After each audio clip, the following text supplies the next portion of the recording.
What's going on, everybody? Cali Death Podcast back once again. We had a little break.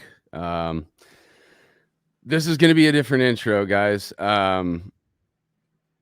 As always, I'm with my resident homies, Joel, Joseph, and Casey. What's going on? I'm Anthony, and today we have a great, gigantic guest that we are so happy to have on, George Kollias. What's going on, George? How's it going, guys? Very Thank nice you. to be here. How's it going? Yes. Oh yeah. Thank you so much for giving us your time. We getting this together at the last minute. It wasn't last minute, but for you, it was a schedule thing, and it's totally fine. We're here, and I love that we made it happen. But today, like I said, this is going to be a different intro, guys. So you guys obviously know that we took a little bit of a break from the show, and you probably already know why. Dude, I'm already feeling it.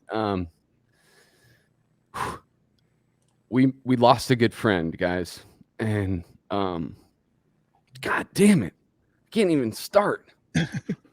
It's all good, man. You're doing good. Joel and Casey were very, very close with him. I was close with him, but you guys definitely had a bigger connection, and it's a big gaping wound that the metal community took, and Yeah. fuck, I thought this was gonna happen later on in my God damn it. That's all good. But yeah, dude, he's he was a big force for a lot of us, and it sucks, that we all didn't know that something like that was tormenting a human being that we looked at as a great dude, and yeah, I'm not prepared for this at all. I wasn't prepared for it, and we were feeling it, guys, and but that's okay, because we still got to move on, like the metal still needs to move on. And like I said, it's a gigantic gaping wound that we have right now that's festering, but it's a wound that will heal.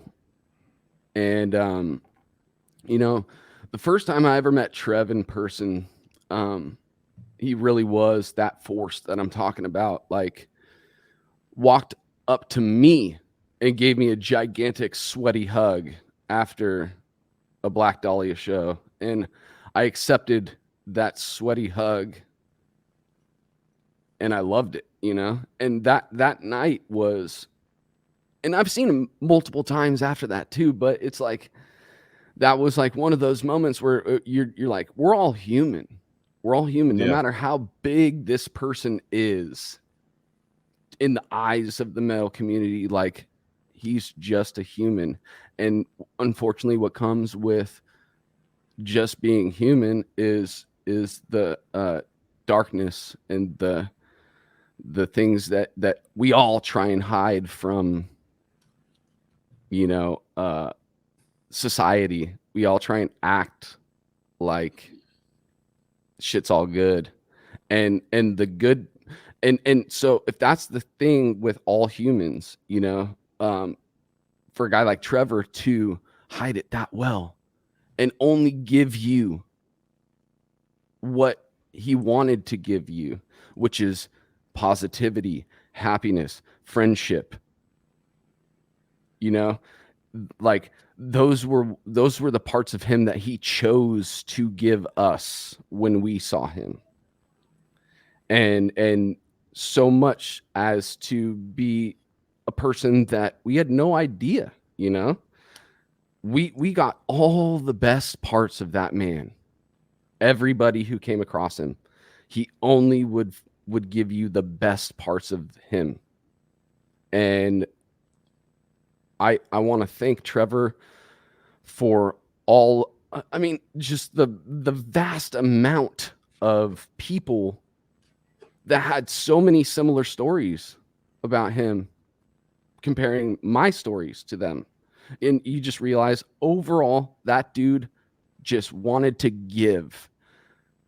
All he wanted to do was give. And unfortunately, certain people who give, they end up empty, you know? And I really wasn't preparing to go this far into this. I know you guys might have something to say. And all I want to say is that, like, Trevor showed me what it was to be a front man, what it was to be a writer, and what it was to be a friend. All of that. He was the full package, dude. And I'm glad that I got to experience, you know, the handful of times of that guy with me and him, you know? And yeah. I mean, I don't really know how to end this rant other than I love him and I love you guys. And also all your in your community, in your friend base, all that stuff, check on your people, guys.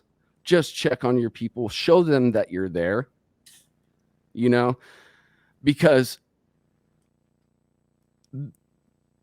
people want that, but they're not going to ask for it. And they're going to end up falling down this, you know, hole thinking that nobody is there for them when they do have people that are there for them. But they just need to be reminded. So remind your friends and your family that you're there for them, guys. That's really all you need to do, and be available. Actually be available. If you get a call from your friend at a random time, don't send it to voicemail. Random times mean they need somebody at that time, you know? So I love all of you guys. I love my resident homies. I love George Kollias. I love everybody, and I want everybody to know that there are people out there for you. And also those people need to speak up and say, "Hey, I'm here for you." Oh yeah. Well said. Well said. Yeah, Thanks, I mean, guys. damn. I mean, we basically kind of like right before the episode started, you said we were going to go into this. I was like, fuck, I've been kind of mentally through the ringer the last. I mean, I basically found, you know, the news out, and then I got COVID the next day, pretty much. Like, so Yeah. I was like, you know, it was just mentally, I was just in this, you know, such a funk and not understanding. And I mean, yeah, he, like you said, you pretty much touched on everything. I would, you know, because I've known him for a long time, been pretty close. I talked to him recently. I talked to him a couple weeks ago. Yeah, I mean, it's no idea, you know. It's like Robin Williams or something. You know, you have no idea that these people, they're like the nicest, funnest, coolest, you know, like they're putting, you know, making everyone feel good around them. And but It's the classic what me and you had spoken about, and Casey too. The sad clown. It's a classic sad clown situation, dude. and he's You been, know? I mean, I know he's been dealing with depression stuff for a lot, you know, the last few years and stuff, and was even trying like ketamine therapy and stuff like that. Mhm. But yeah, no, he knew. I mean, he was there. It was hovering over him. The, you know, what was it? Just kind of, I didn't know how serious it was, and you know, and it's just like you said, he was very inclusive to everyone. Like that show that I went to the day of finding out. If I can forget his name, but the guy from After the Burial, singer, we toured with him. But he did a cool speech about like how Trevor would be very inclusive to fans and bring them into their circle and be like, "What's up? Come on in. Like, let's hang out." You know, he was one of those guys that, yeah, you thought of him as like, dude, he's in a humongous band. He's, you know, he's famous or something. But to him, he's like, no, I'm just a fan here to like watch the music too. You know, Super fan. Yeah, that's kind of like the vibe he always had. Was just he wasn't in it for like to show off or he just liked the music. He wanted to be there for the music and hang out with people and meet people. That's all he wanted to do. And yeah, I mean, yeah, like you said, check on your friends. I mean, you never know what anyone's going through, and yeah, if you're feeling those thoughts too, just, you know, open up and don't let it spiral, because it can go, you know, especially with like if you're going through stuff like that and you start mixing alcohol or something like that, you know, like you know, on the Chris Cornells and stuff like that. Like, you know, they were normal that day, and then they got drunk or something, and then something else emotional hit them, and then they took it way too far. And it's, you know, it's alcohol and mixture with depression is kind of like it's oil and water. Double you know? whammy. It's a double whammy, dude. But anyways, yeah, no, always miss that guy, and it's very cool to see the metal community come together and how much he touched everyone. Like, you know, like from people that are not even in bands, just going to shows their whole lives. They have a billion pictures with them. The people that are in bands that tour with them have a billion pictures with them. He's always smiling. He's always cool. He was never too famous for anyone. And yeah, I wasn't expecting talking about this, so I'm just kind of like, fuck, you know. But yeah. Well, But we said before this, dude, we can't not say something. You know, he's been a guest on the show. He's a great friend, and it would be weird if we didn't address it. I mean, the second tour we ever did with Decrepit was with Joel on bass, and we toured with Black Dahlia, and that was a big thing for us. It was just so huge, all the shows, and we had just never been involved in anything quite like that, and we were pretty nervous and all that. And Trevor was just like the nicest, most welcoming dude the whole time. And I remember kind of walking off stage, and I'd walk around like walk by him, and he'd, "Hey Casey, what's up?" And he'd like talk to me and have me come over, and you know, and we were freaked out. He called me old man all the time because I wore a sweater all the time, and I wasn't really partying. I was just kind of focused on drumming and trying to be. Oh man, dude, I just fucking miss that guy. It's a tough fucking deal, dude. It is a rough week and a half, whatever. Fuck. Yeah. Most definitely. With Joseph and George, I'd like to hear just maybe if you guys got a story with Trev real quick. What? I think my first US tour, I think, was their first tour as a band, as Black Dahlia Murder. Was 2005. Yes, and we pretty much spent like a month and a half on the road. It was like us supporting King Diamond, Behemoth was on, and Black Dahlia.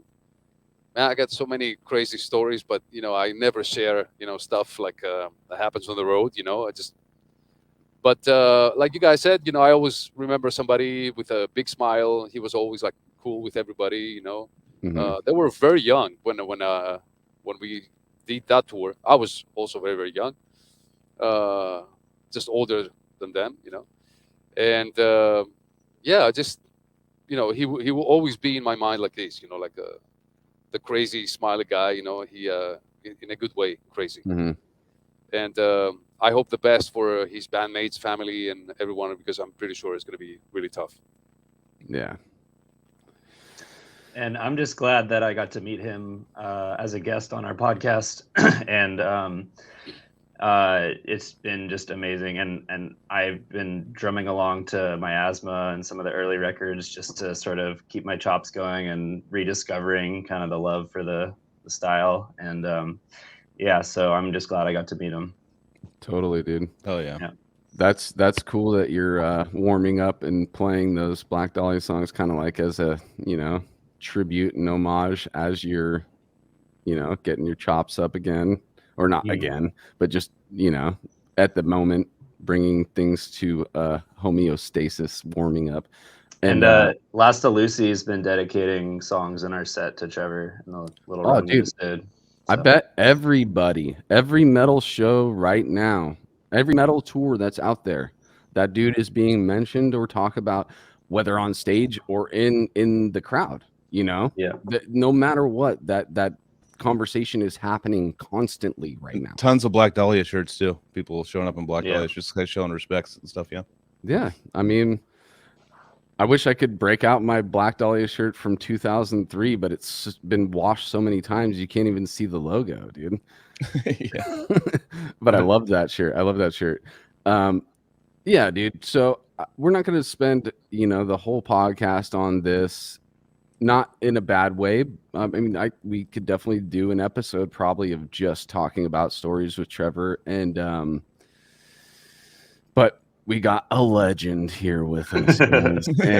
and you know, like we all, just to wrap it up again, check on your friends, love each other, show your love, and you know, be there for people, because the irrational decisions can be made without but just somebody being inside their head only, not outside of their head with a different perspective.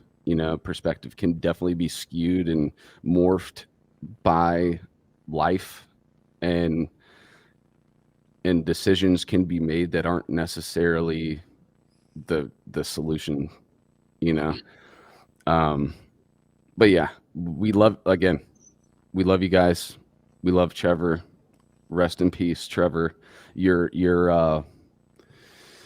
mark will forever be seen in metal, no doubt. All right, let's move. Let's have some fun, guys. Let's get some real stories from the man himself. All right, George Kollias, your name sounds like you're a demigod. Are you a demigod? It's actually Kollias. Oh, It's Kollias. yes. Wrong. But I mean, Kollias. this is like even my really close friends in the U.S. they call me Kollias. But yeah, the Greek name is Kollias. In South America is Kollias. So I Okay. mean, whatever. I'm used to it. That's it. Is the masses been just mispronouncing it all the time, or are we just fucking up with Kollias? No. Everybody. Everybody. It's Yeah, just everybody. I don't know. Maybe Pretty it's good. a tough one to pronounce. I don't know. I'm in the same boat, dude. My name's Trapani. Everybody calls me Trapini, or Trapani's Trapani. actually accepted. Trapani is what I thought. I'll accept Yeah. Trapani, but Yeah. we said it's Americanized as Trapani. You go to different countries, they say it a different way, but Well, Trapini, I'm like, dude, there's only one I, and it's at the end. yeah. All right, well, George, thank you so much for giving us your time, dude. Like I was saying earlier, getting it together, it was a little spur. We were I don't even know what I'm fucking trying to say now. It was on my calendar for tomorrow. Yeah, that's what it Although was. the poster says 22nd. I even think when I posted it on Facebook, I said Monday. I'm pretty really? sure. I haven't checked, but yeah, Oh, I'm did pretty you? sure I said Yeah, Monday. And I'm a good. person that always like really organized with calendars and stuff. Otherwise I will definitely fuck up everything. So then I got the message and I was like, preparing one day earlier. I'm like, is it today? So like, fuck. And I just got out of the shower. It was a pretty long day here in this room. Uh, practicing, and then I changed a couple of things because tomorrow I got some lessons. Like for example, this ride symbol. This is an 18 crash usually, and it's like inside like as my third crash out of Mhm. 4. And this is like a right symbol which I switch for lessons, so I can have Right. So Yeah. I noticed so I'm that. like, okay, I'm gonna leave these like this for tomorrow, and that's it. And like I said, I huge apologies, for being a little bit late, but Oh, I dude, had it's all to good. get it together like really quick. dude, there's no you Yeah. you don't need to apologize. We're here for you, so it Joel, totally. Yeah, I Joel wasn't made a here, joke. though. Right. Joel made a joke. He said you'd think his timing would be a little better.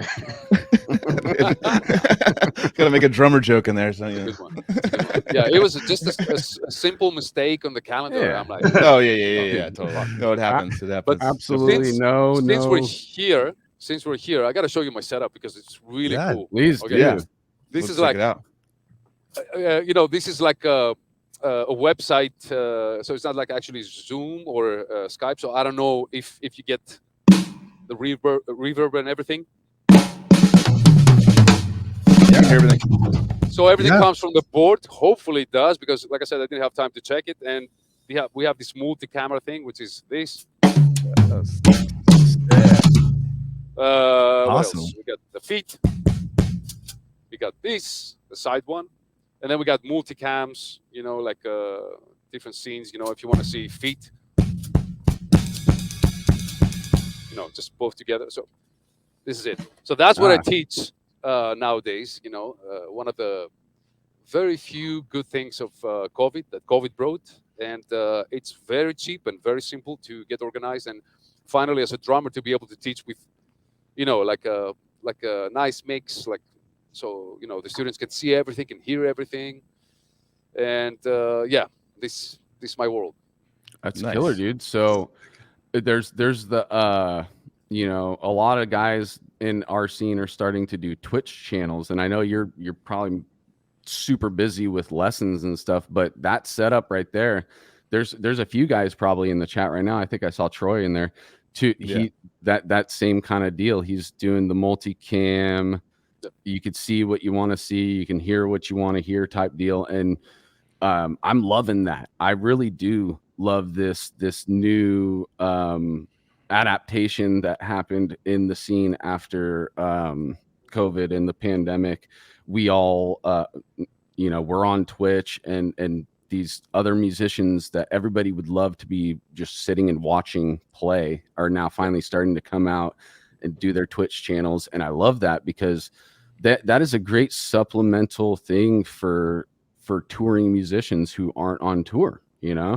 What did musicians do when they're not on tour? They go and they have their regular jobs and all this kind of stuff. Well, this new lessons and multicam thing that's happening with Twitch, it's like now you get more of the artists that you love when they're not out on the road, and it's an excuse for everybody to keep up their chops too. And George, so you go to georgeclass.com, right? If people want to Yes. like book lessons with you, right? So if Yep.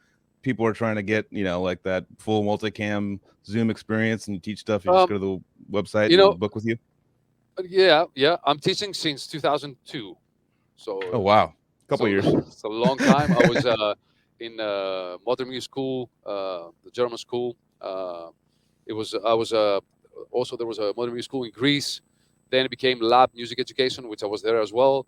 I'm doing clinics since 2004. So like education was like a big part of me. It's for me. It's not like, because I see it happening a lot, and I gotta say it.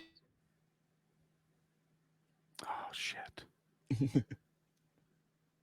No way. Whatever. So There he is. for me, it's a normal school. It's drum teaching. I'm fucking crazy with teaching. I love like sharing stuff, like with drummers, and it was always like super serious. The only difference now is like I can teach someone in Japan, and then somebody in Australia, somebody in the US. So Totally. that's the great thing with the Zoom, and this new and like I said, very cheap technology. But other than that, it's a regular lesson. Mhm. Although I think it's a little bit better because you can see everything. Like you can, it's live. I'm talking to you. Whatever, you can ask whatever you want, and we always have a subject or two. And the multi-camera thing is like focuses everywhere, so you can see things that if you were on the other kit, like I got another set like behind this kit, you wouldn't be able to see.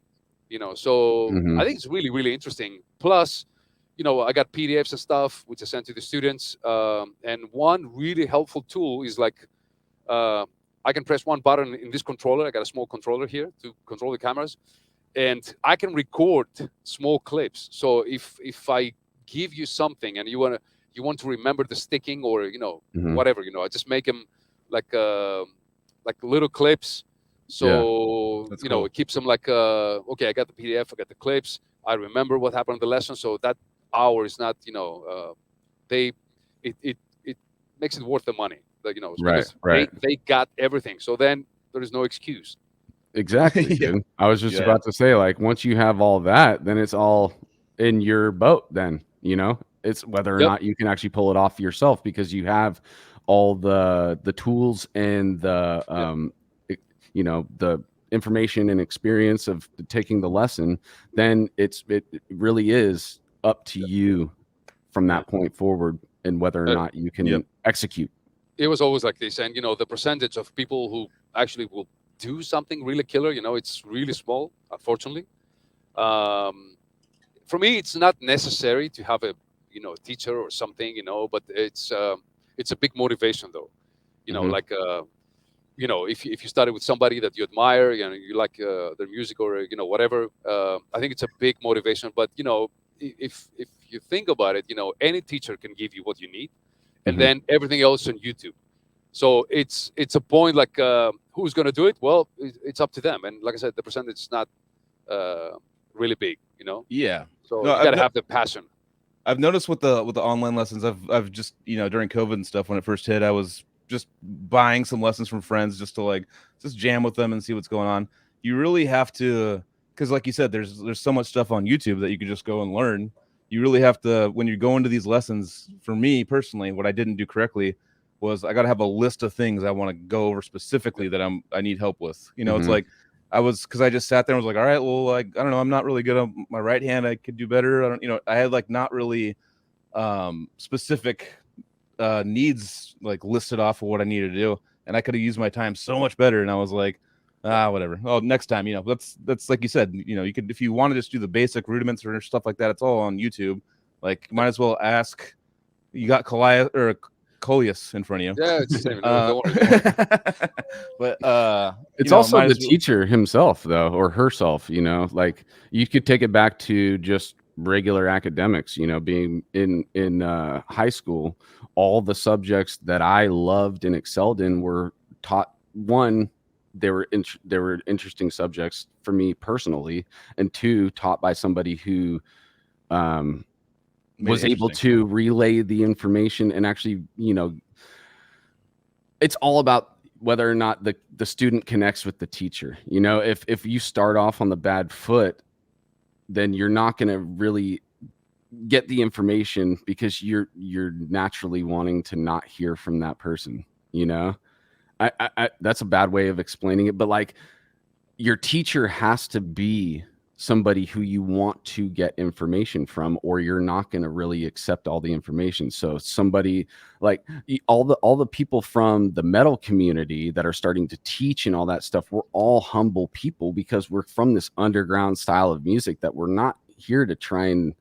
I mean, yeah, people are making careers, but we're not trying to be rock stars. We're just making music, you know? And so that humbling aspect of just being a normal person and teaching is probably like the one thing that like gets it across to more people. I think I'm just filibustering on bullshit right now, but you know what I'm saying? Like Yeah, it no, has to for be sure. a teacher student like real connection in Yeah, they have order to connect for with them. They have to make it interesting. There's history teachers I had, you know, and when I did college for a little while, that made it so like I had a metalhead history teacher. It was all in the metal. So he'd like make like references about like he'd talk about like women's suffrage. He's all, it's not suffrage like Slayer said in the Seasons of the Abyss song. Well, you know, he'd link metal into it too, and it made it like way interesting. And I nice. like got way into, so yeah, it's just all about yeah. Teachers Big, make a huge impact on how you learn stuff, and we have a actually right here too. Joseph is a professor at a college, so I mean, it definitely makes a lot of impact if the teacher can convey things and Joel and make it I are the interesting. only non-teachers on the podcast right now. I know, right? You Well, guys all give lessons.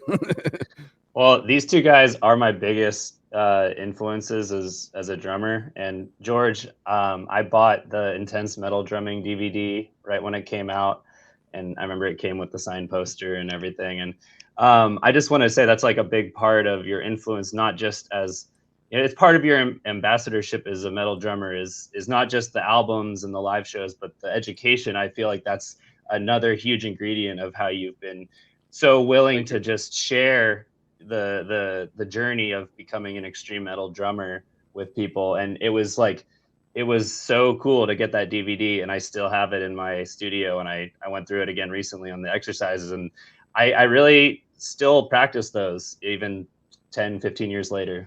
Sick, dude. Thank you, man. Thanks so much. Yeah. It's a pretty long DVD. I think it was the first one was like 4 hours or something. Oh damn. Whoa. The second one was 5 hours 40 minutes. Jesus. So it's a Shit, double dude. DVD. That's me always. You know, like with products, my books. Each book so far, part one and part two, they're like 200 pages also, Wow. Damn. which is really really stupid if you think about it. You know, because you know I could have like 6 books out of these 3 books, 2 books. Yeah, yeah.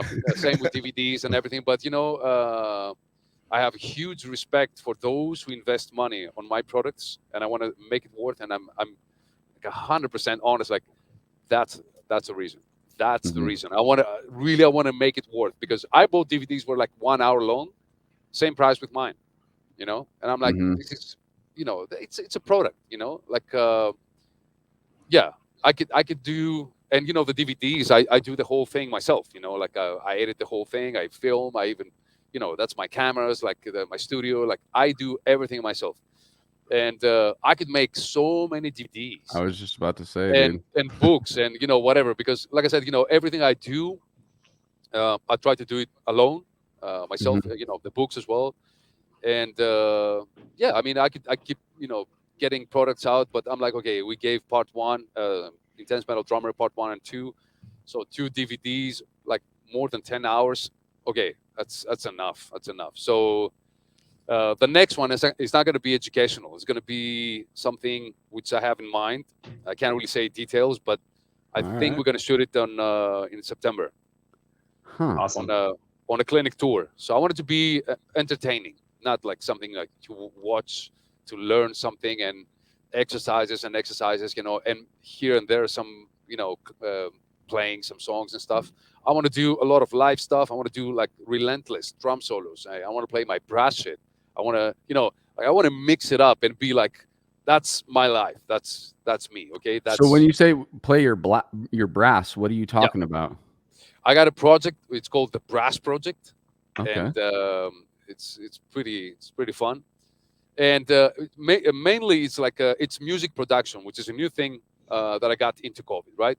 So we're talking about a lot of software, a lot of MIDI stuff. Of course, I play some guitars there. I play some keyboards, some percussion, obviously drums. But I wrote everything, and they're like, it's based on funk. Some it's like more New Orleans funk, like Stanton Moore style. Some others are like more like James Bond funk, like it's crazy. But there is always brass instruments, like the solos and stuff, like trombones and saxophones and whatever. It's not a brass original brass band, but it's a brass project. And I wrote everything again. I use some loops here and there, but mostly it's like music production, with MIDI and stuff.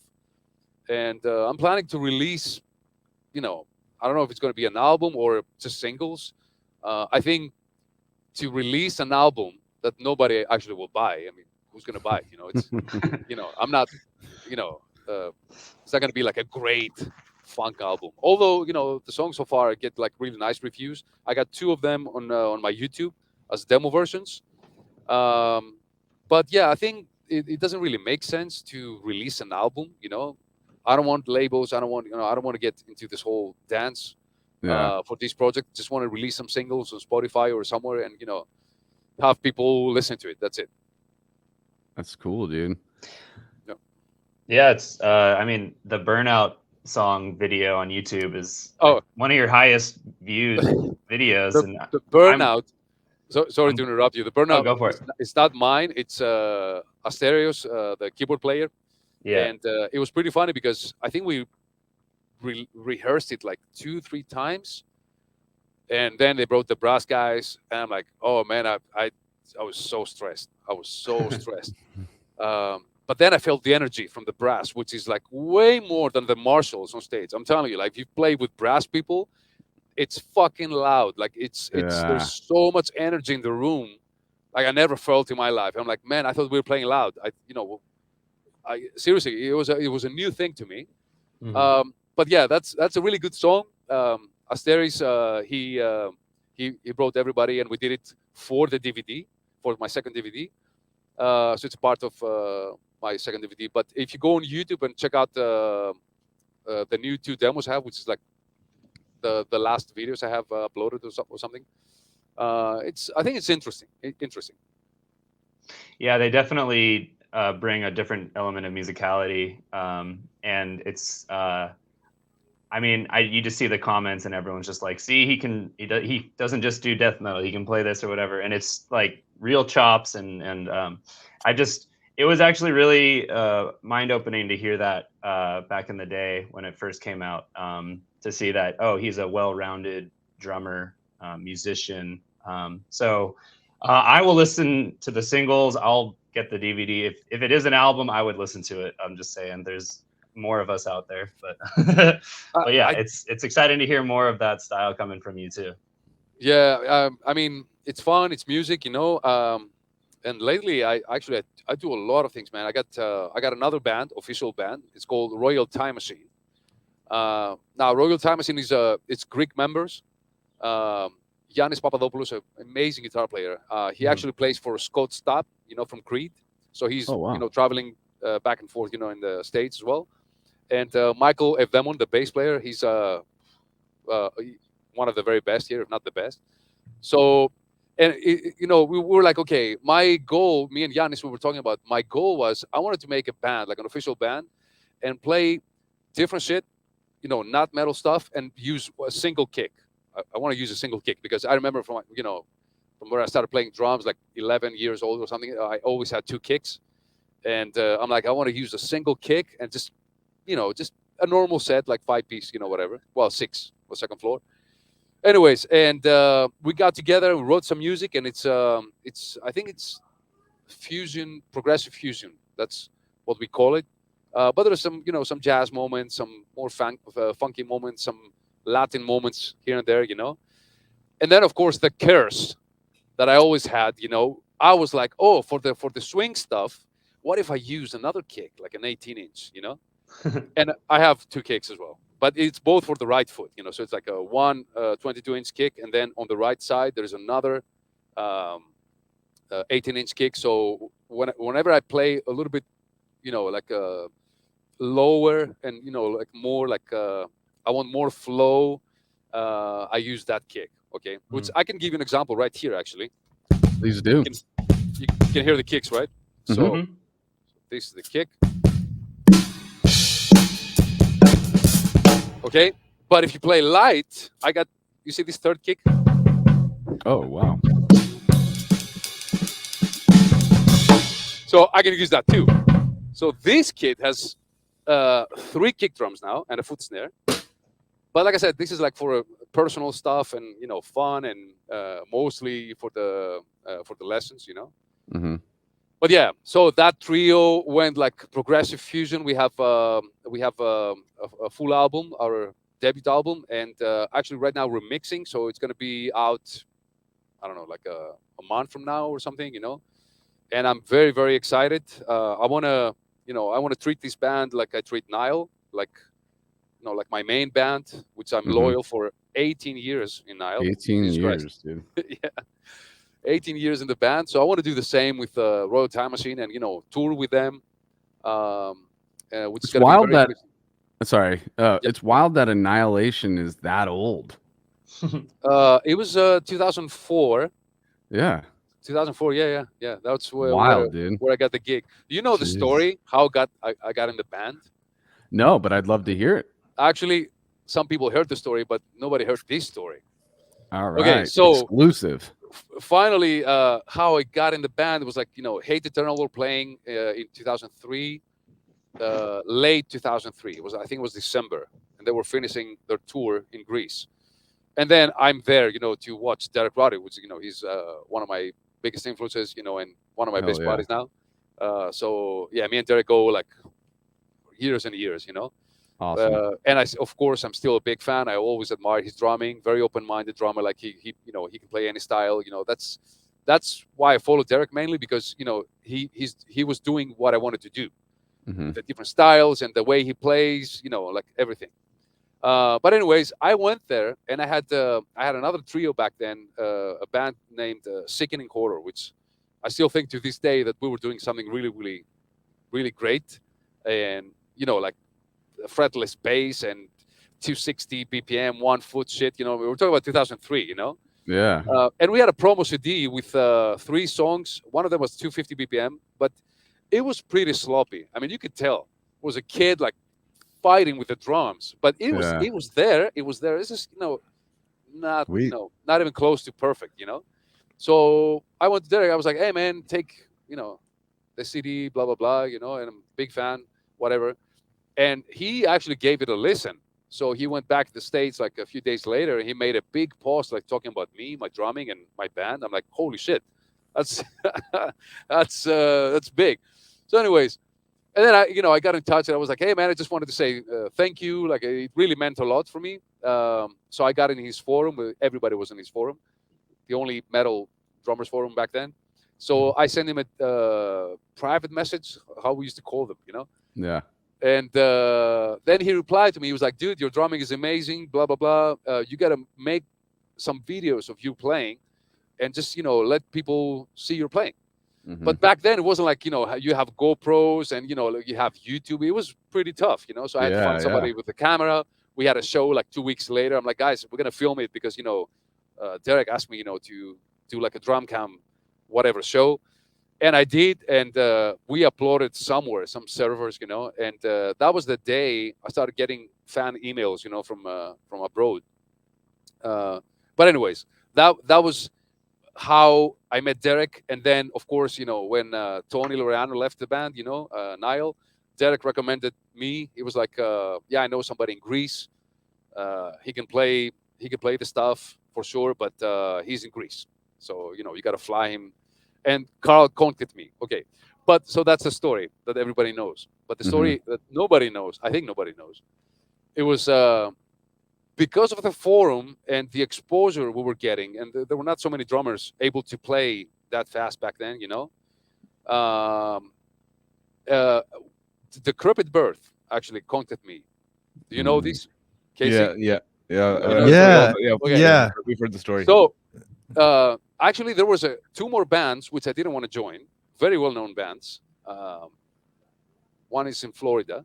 I don't want to say the names, but there were three bands. One was Decrepit Birth, and back then Decrepit, I was like, man, I really like this music. Like I really like the band. So Matt contacted me, right, and I said, yeah, let's do it, man. I'm in. I'll do it. And he was like, okay, but you got to make some videos, so I can see that you can play the stuff. It makes sense. So he didn't. It wouldn't have to fly me, to LA, and be like, not able to play. So I'm like, yeah, I got it, man. But it's not easy. So it will take me a couple of weeks, like the previous video we did. It was like, yeah, no problem. In the meantime, I had the phone call from Carl, and he was like, okay, we want you, Yeah. Nile, but don't say anything. And then I was like, man, what should I do now? So I never sent the video to Matt, obviously, but I couldn't say anything. So that was pretty fucking rude for me. Like, I was like, man, he will think I can't play or, whatever. Oh, yeah. Yeah. But, So funny. he was like, don't say anything. Yeah, because Nile, obviously, they wanted to see like if these will gel or not, Yeah. Yep. So sure. anyways, somehow Matt heard it from somewhere. But I never said anything. So he was like, hey man, I heard these, blah blah blah. I know, of course, he's like, everything is cool, good luck, and so I'm like, oh thanks man. I couldn't say anything. So that was it. Oh, I was really Yeah. close to join the band. Yeah. Yeah, dude. Yeah, that's so Yeah. cool. I Yep. remember Matt talking about like that, Yep. like when I Yep, me first too. joined and stuff, and he was like, isn't that? He's like, it's so crazy that he's like, George was interested in Decrepit Birth, and then soon after he Yeah, a lot. joined Nile, he's like, dude, it's so great. I remember that. We were just like, that's Yeah. amazing. And the other two bands, they're very well known bands, like way more than Decrepit Birth, Yeah. Yeah, But like I Well, said, you mentioned that's- Florida. That's, I mean, always me, man. yeah, like OG. Oh no, not like the big bands, like. But yeah, it was a pretty Sure. well known band, one of them, and but the Decrepit was like, it was the gig I wanted to, Team played on their album back then, and he did an amazing Yeah. job, Tim, yeah. big fan Oh. of Team Young as well. That was another thing I remember because like back, I mean, I got into this stuff like a couple years. I mean, probably like 98, 99. I really got into death metal. And I remember back in those times, like it was like Derek Roddy and Tim Young were just like the heroes of, I mean, all, and Kevin Talley, there's so many drummers, Dave Cole, I mean, all of them, but like Roddy and Tim were just at the top of that heap, just so fast. And then I remember when we listened to Sickening Horror a lot. Actually, our friend Josh had that demo, and he would show us or what the recording.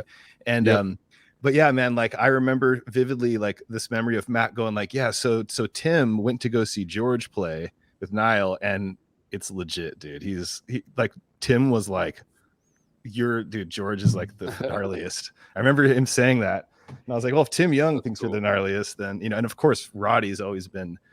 I mean, you guys are such like cool dudes. I mean, we've had Roddy and Tim on like, and we were we were joking about, man, we got to get George on, like, to, like, complete the trifecta, then open the gates of hell.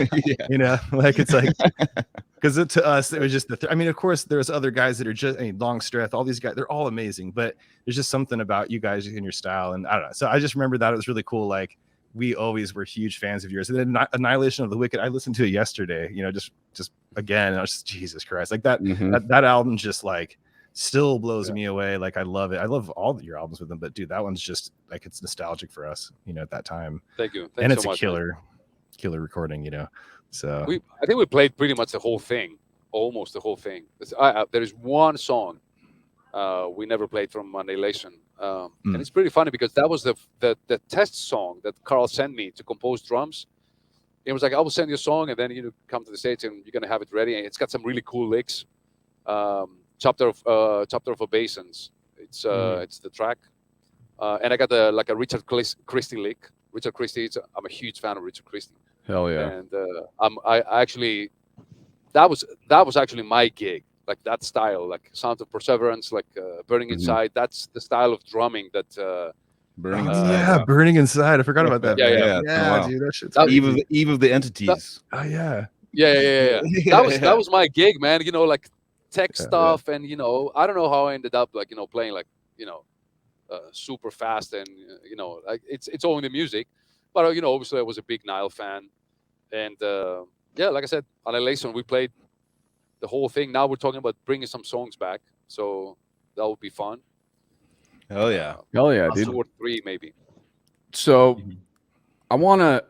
we haven't done it yet, but let's go all the way back with you, George. Let's get the beginnings of all of this, because this is definitely an origin story that I'd love to hear, and how we usually how far back, like, as far as you can, bro. What we do on this show is we usually, I mean, we're 47 minutes into this, we haven't even done it, but how we like to start the show is take us back to childhood, when something happened in the brain where music became way more important than just background music, background noise. If you can figure out that one time, or just a early situation where all of a sudden, music clicked with you and it became something that you wanted to pursue. I was 7 years old. Love it. And my brother, which is he's 3.5 years older than me, and always big brother. He does something, I do it too. So we had in the neighborhood we grew up. There were 2 kids from Canada. A family from Canada. Actually, they were Greek Canadians. So they moved there permanently. And the older brother, we became like really good friends, but the older brother was really into music, like he was in pop music and pretty much everything, but he got into metal music too. And we're talking about that was for those about to rock. He had this vinyl, AC/DC, and he had Turbo from Judas Priest, right? And like other classic albums. So one day he invited us to his house, to listen to some music, and he had a great hi-fi stereo, and everything, and he put some vinyl, and that was it. It. I got married heavy metal that day. Like, I was like, holy fuck, I remember being like 8 years old and wear Iron Maiden Peace of Mind t-shirt in school. Nice. 8 years old. And we're talking about a city that there were no metalheads in general. There were no drummers. There were nothing. There was nothing. So now it will be very weird to see like a young kid wearing like a Peace of Mind shirt, or Power Slave, whatever. Back then it was I don't know, unbelievable. Anyways, so our love to music, like it was like a love at first listen, and then of course, got our albums. We bought, I think the first one we bought was Iron Maiden's Power Slave. No, it was AC/DC, Flick of the Switch. But Power Slave, it's still one of my top 3 albums. Oh yeah. Anyways, so it was very natural for me to do the next step and be wanted to play the music I really loved, So it was a matter of time. I remember, have like pens and try to play rhythms, like do ga do ga, Then of course, life here was a little bit, a little bit tough, compared to today. And there was no money to buy drum sets. There were no stores to buy drum sets. There was one store had a Yamaha kit, which is the worst example because they're super fucking expensive drums even today. I mean, they didn't have like a Pearl Export, like a Tama, whatever, like A good the cheaper starter ones. kit, yeah. Yeah, entry. Yeah. Which I still love to this day. A week ago, I was in Bulgaria. I played the Pearl Export kit. And I'm like, that's fucking great, man. I Good. love these drums. But anyways, so unfortunately, the first price I heard, was like insane. So I'm like, okay, I can, buy drums and stuff, which finally I did at the age of 12. And that was it with the drums. Like, don't ask me about background. There was no background. Nobody in the family, even listened to music. It was only me and my brother. Wow. My brother started guitar, and I started guitar as well. And I still play guitar. I have like 7 guitars in this room already. So I did play guitar, but I wanted to pick up the drums. There was no money. Finally, I convinced my father, to help me out, and he got me a starter kit, and that was it. Then, the problem was the drum teacher. There was nobody here, not even friends, like somebody to hang out and talk drums or something. Nobody. I even remember a well-known band when I had my first band. I think I was like 12. And we were playing some rock music with some friends from What was that school. band called? We didn't have a name. No, just the Nothing. group of They guys. were Yeah. just, we're looking for a drum. Like, yeah, let's go. Let's go. And we played some music which I didn't like, but it was better than nothing. And I remember this well-known band that were headlining, of course, was a festival. Some local bands, but like I said, nobody from this city. They were like around some other smaller cities, and I remember the drummer trying to give me advices. Right, it was like, dude, you got to take some books and put them in your armpit here, and then when you play, you use a lot of these. Okay, so then you unlock the wrist. Mm-hmm. I'm like, oh, it's really smart. I'll do that. Although my wrist was fine, dude. It was like, I got videos from back then, flawless, no problem. And he started playing. He was like, I'm like, what the fuck is this? Really funny. So yeah, I didn't took the advice, but yeah, so it was pretty tough, because there was no people to hang out and talk about, drums and drum teachers. My first teacher was a guitar player, and he teach me the basic stuff, like like a drum reading, okay, some some patterns, like really important patterns, like samba or whatever, so. And of course I stopped because I was that smart. I wanted to play thrash. I wanted to play extreme stuff. I wanted to play Sepultura, and Morbid Angel was I think Altars of Madness was out back then. And then I stopped the lessons, which I still regret to this day. And but I evolved really well in my bands. Like first live we played War Ensemble, first live with my metal band. Oh, yeah. 12 and a half years old.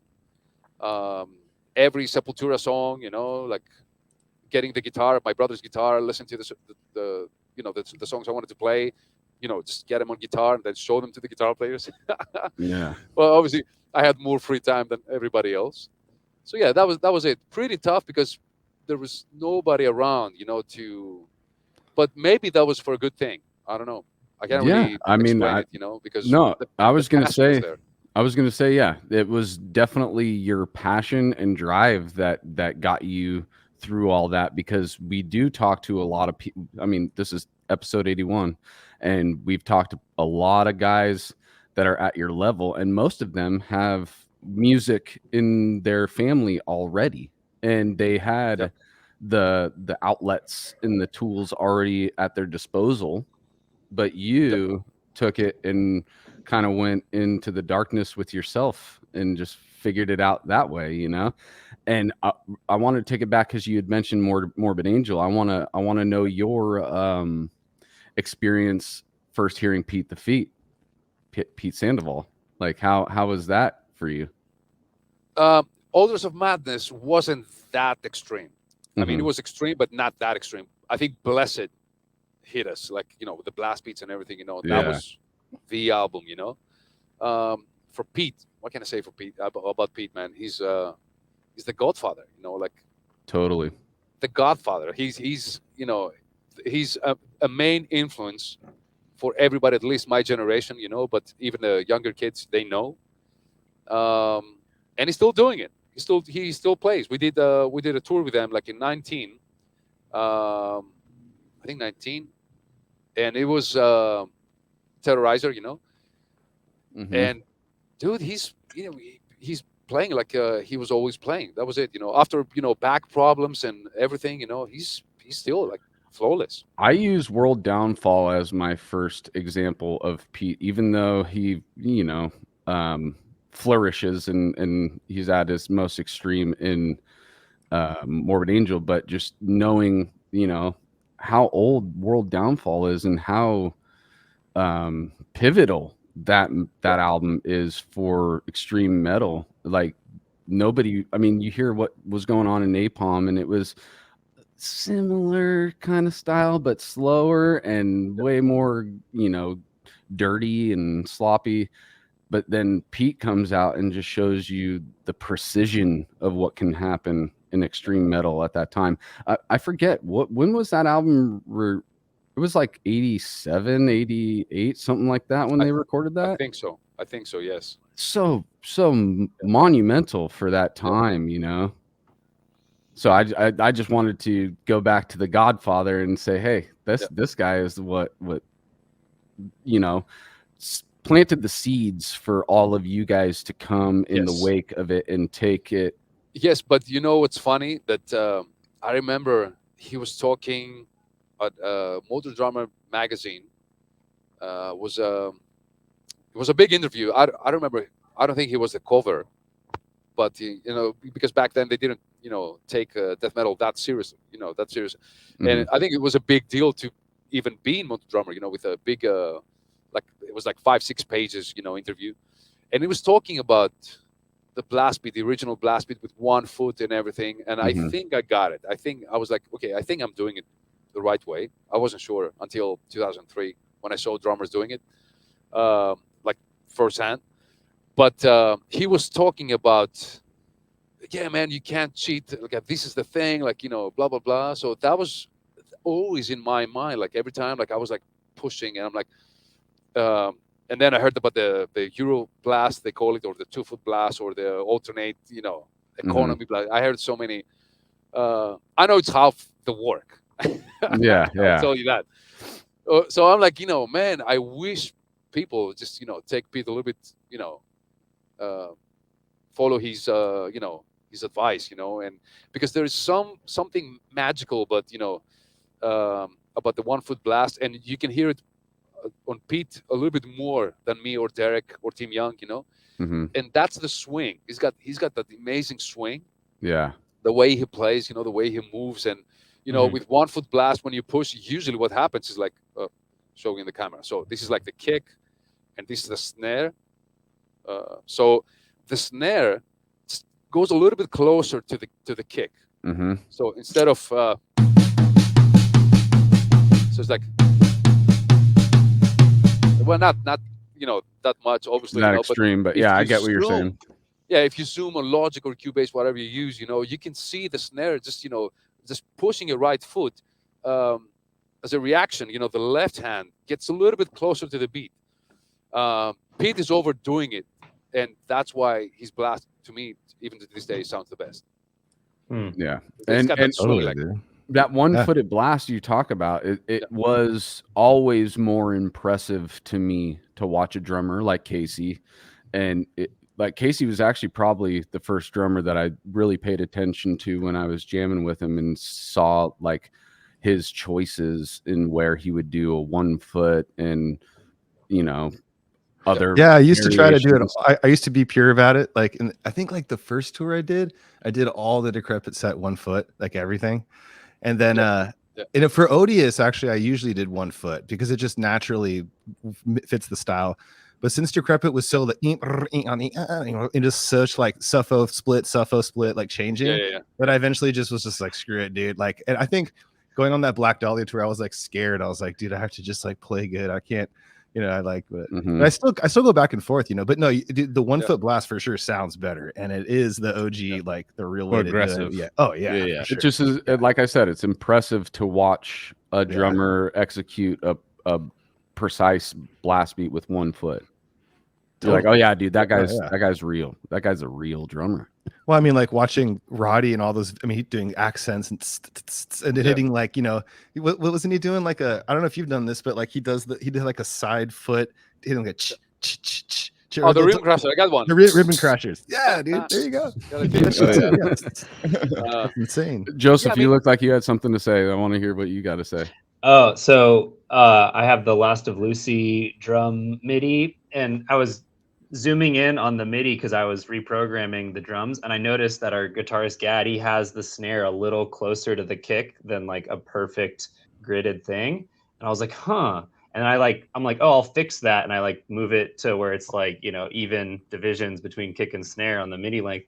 And I'm like, oh, that changes the feel. And I'm like, when George, you were just talking about the 1 foot, how it changes the feel where the snare is placed. That was just what I was thinking about. How, the fact that everything is gridded now is starting to lose some of that nuance. And one way to get that is, of course, changing the MIDI, which is kind of weird. But another way is to just trust yourself and trust your technique and trust the way that teachers can explain the elements of the style. We got the live thing though. You got to go live. You got to play live. So that's where actually you can judge somebody or even getting inspired, because what happens in the studio nowadays, it's bullshit. Like everybody sounds perfect. Everybody. Like you could dedicate your life to a specific style, and then somebody 1 year in sounds the same. Like it's a producer's fault. It's also a drummer's fault.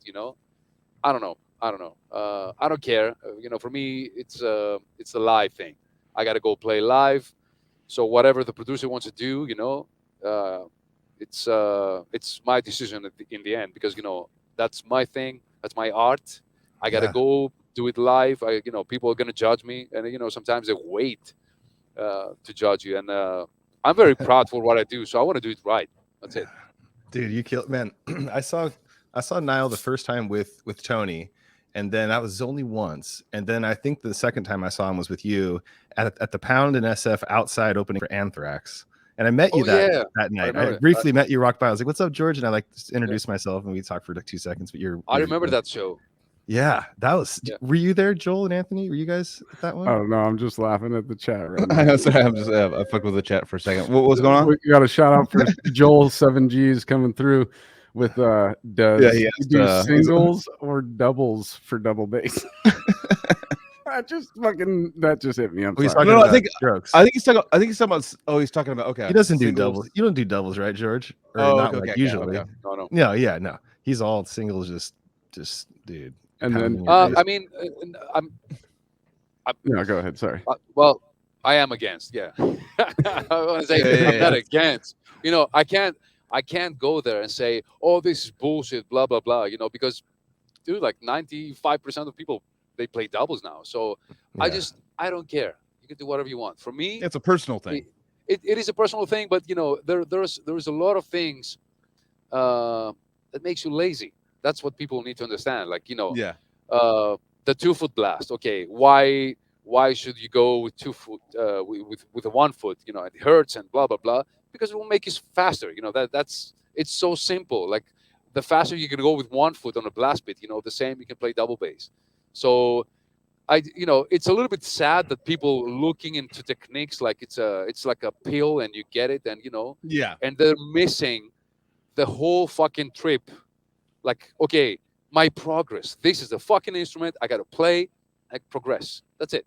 You're missing it. You're missing the whole thing. It's like you have a you go with a woman, and you go straight at the end. Like, you're missing the whole thing. That's it's like a cheat joy. code. It's like a cheat code. It's like you got video games back in the day, and you were playing at Nintendo, and then there's a guy that has the code that gives you all the weapons. Yeah. You get all the. It's like because people are playing drums and they're like, well, if I do doubles, I'm making the progress audibly faster than by going the old school route and actually just learning it. You know what I mean? Yes, but Everybody forgets the journey. Everybody forgets the yes, journey. getting there, man. For me, that's the most Yeah. important thing. Why people care about? Oh yeah, man. I should. I can see my students like stressed, and they want the result like in day one. It's not gonna happen. It's not gonna happen. Mhm. No matter how many techniques you're gonna try, like it's not gonna happen. And if it happens, then you get fucking bored. And we see death metal drummers quitting every day, every day. Yep. Like Yep. it's actually for me so many years of the same band is like, it's strange to some people. It's or Hellhammer, for Mayhem. We're like we just play music, and some people are like, man, so many years. And then I see drummers coming and go, and like quitting and Mhm. whatever with excuses and whatever, because like I said, they're missing the joy. You can't Mhm. become Derek Roddy in 2 years, unfortunately. Exactly. I wish there was a pill or something. I will buy two back then, but it's. But I really enjoyed being sloppy. Like I'm very proud for that Sickening Horror demo, which sounds like shit. I know, like sound and everything, and the tuning on the snare, and there's a lot of popcorn, on the kicks and stuff. But I'm very, very proud because we did it in a couple of hours. We went in the studio and just bang it. I'm like, man, this is real, and Yeah. it helped me getting the gig with Nile because you can't fool these guys around, man. They play with the best. They had Pete Hamura. Legendary drummer, Hell yeah. and people don't talk about Pete very often, which is a big Seriously. mistake. Yeah, Good he's point, man. I love that first album, dude. That Amongst Yeah, Catacombs is- but people are like they want like the speed and talk about Yeah, but Derek and George and but Pete was the foundation of the band. He Mhm. was like the main guy with Carl, and we owe him so many. And then absolutely, dude. Yeah. Derek and everybody. So like I said, man, it's you can't be these drummers. You gotta go. You gotta spend the time, and I think it's a really inspiring thing to get a little bit better. Like for me in the brass thing, it was I wrote some songs and played, and there was no pulse, there was no groove. Although I had the technique and I was playing, everything was like they look pretty okay on the grid, but it had no balls. You Right. know what I'm saying?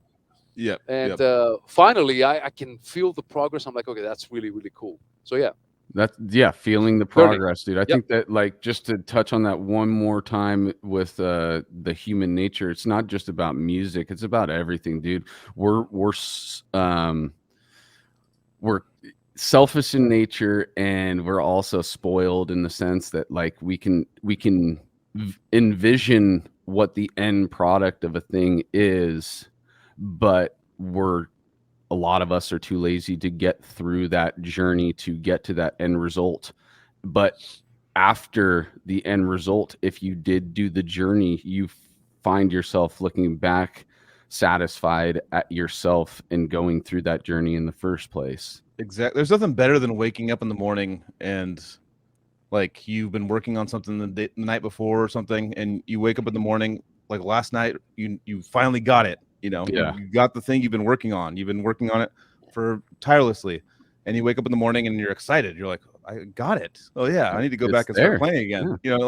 It has this kind of compounding this momentum that you get from it. You're like, oh my god, I got that thing I fucking could never get. I made got it last something. night. I So made now, like, something I from wanna- nothing. Yeah, I'm gonna sit down. I can't wait to go sit down and go work on it more. You know what I mean? Like, Yeah. and it just keeps like kind of progressing. You're getting better and better.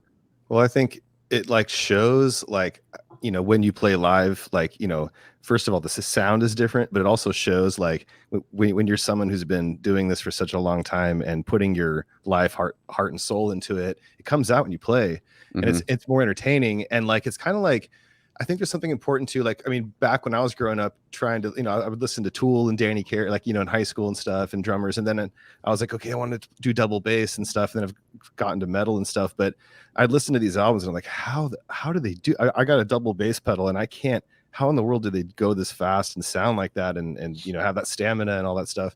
I just couldn't understand it, and like, and so I think it's like people just. it's like when you watch Nile play and you play that stuff live, or like when I saw Tim Young play for Vital Remains or something like that, I'm just like, dude, like, like you just there's so much energy, skill, like built into the whole thing. It's like watching a legendary boxer or something, and it's like you could come in, it's like a UFC or something, like you bring in some crazy like tricked out dude and then go up against just this OG guy who just takes George it. I don't know, St. Pierre, it's just a different style, and I respect all the different players and different things in it, but I do find it a little, to me, I mean, I come from that older like generation where to me that's the most entertaining, is like watching Roddy or guys like you just go up there and just nail it out and all the one footing and I mean, for me, that's just like what I grew up on and that's what I know. And the new stuff's a different thing and it's crazy, but it's just a different thing. And to me, it's more like brutal, like, like it's more like, damn, dude, I mean, you're like, dude, that guy's up. Like, dude, there's this live video that we've always watched of you, George. It's like kind of red and stuff. I don't know what, it's like an old video, but it's just unreal, dude. Like your feet, the Annihilation of the Wicked video. Jesus, dude. It's like, I could put on right now, like anytime and just be blown away. Like I'm like it's live and just watching. I mean, you play like doubles, like speed, but singles. And that's, dude, insane. Like people know it's insane, but like, you got to really understand, like people, like how hard it is to do that. Like you can't like physically do that unless you just it's insane. I know why people search for easier ways to play, because it hurts, fucking hurts. Like I'm not, I had tendonitis in both of my legs, and to be honest, right now I also have something, but I do now, I know the drill. I do like some specific stretching exercises, warm and all ups, this stuff. Yeah, so yeah, it hurts, but like I said, maybe it's the 1 foot thing, and like playing the way you're supposed to play, like the more old school drummers used to play, but just faster. We just had to push, had to train, and whatever. But then you have a career. That's it. Like if you can't have a career by following shortcuts and stuff. There's no way. Yeah. There's no way. For me, I like, for attribute it example, to like working out in the gym. Like you're not going to make gains if you don't hurt yourself while you're working out. It's never fun. It's never fun. I mean, yeah, in a sadistic kind of way, it could be fun, but like, or masochistic, or that's even the way you say that word. But you know what I'm saying? Like, it hurts to make those gains. It sucks. Like, the warm-ups every morning here. Now we are in the process of like writing new Nile songs, and I have 7 demos which I need to write a little bit better, tighter, with some more final feels and stuff. So what I do is like I come here in the morning and just try to warm up a little bit, although it's really warm these days here in Greece. And I play a set list. That's it. Just play like a couple tracks, maybe 3, sometimes 4. It depends, and then just hit a set list, 1 hour and a half. That was it. Even add some brass project songs, some more funky stuff at the very end, and then I'm ready to record. So that will be my warm up thing. So that dude, like right before I start recording demos, I'm sweat like everywhere. Like, I'm just dripping. Like, what's your favorite song to warm up to?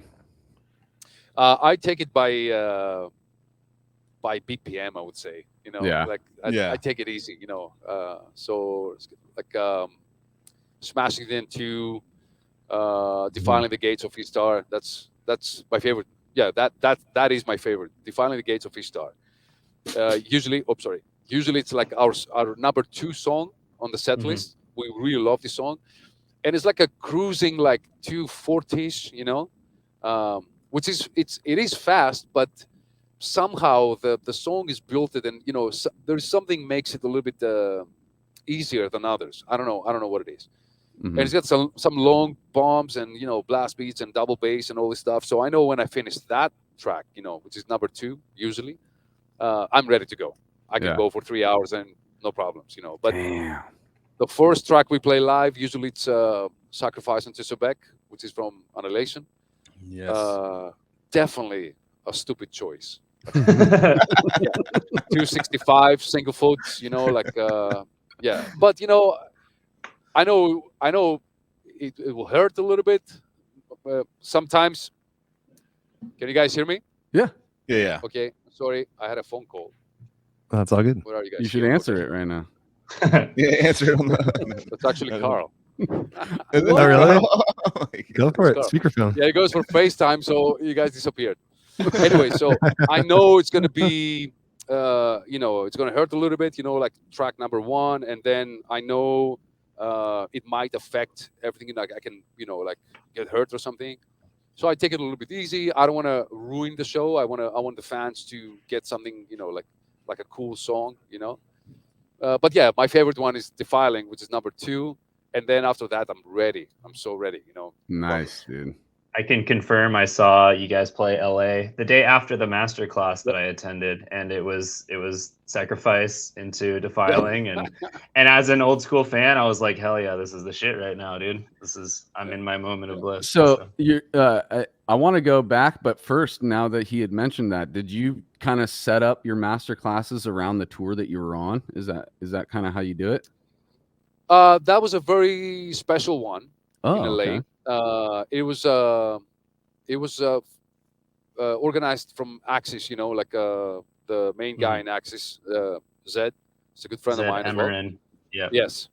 Well, he's got his own company, and he organizes some master classes or clinics, or he actually just started, but he's doing great. So he was like, man, we could probably do it, and but dude, everything it was just wrong. Like everything was wrong for this masterclass. But hopefully we did it, and thankfully we did it, and it was a lot of fun. I had a lot of fun. We spent like 6-7 hours, right?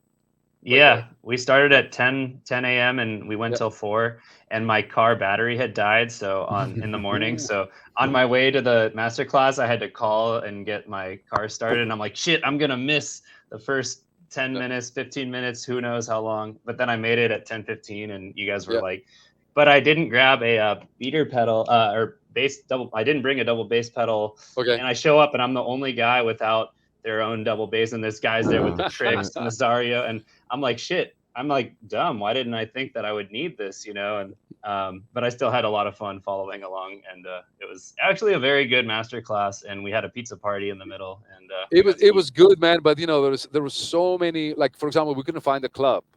We found that club. Originally, I supposed to play there. I wanted to play like 2 hours, just solos and brass shit and metal stuff, and and then that was my the first thing I was thinking, But then of course, going like to the same club one day before and play, then it's like you were stealing people, from the actual show. So I couldn't do that to the promoter. I'm like, oh man, I gotta think of something. So then we did it like a educational, like a school thing, like a master class. So that will not affect the show, and I'm pretty sure it didn't affect it. And it was a really cool show. But then it was, we couldn't find the club. It was fucking Valentine's Day bullshit, like there was so many problems that like somebody didn't want this masterclass to happen, Yeah. So that was the reason, we had like 12, 13 people or something, that was it. But it's a masterclass. It's not a show. But it was cool.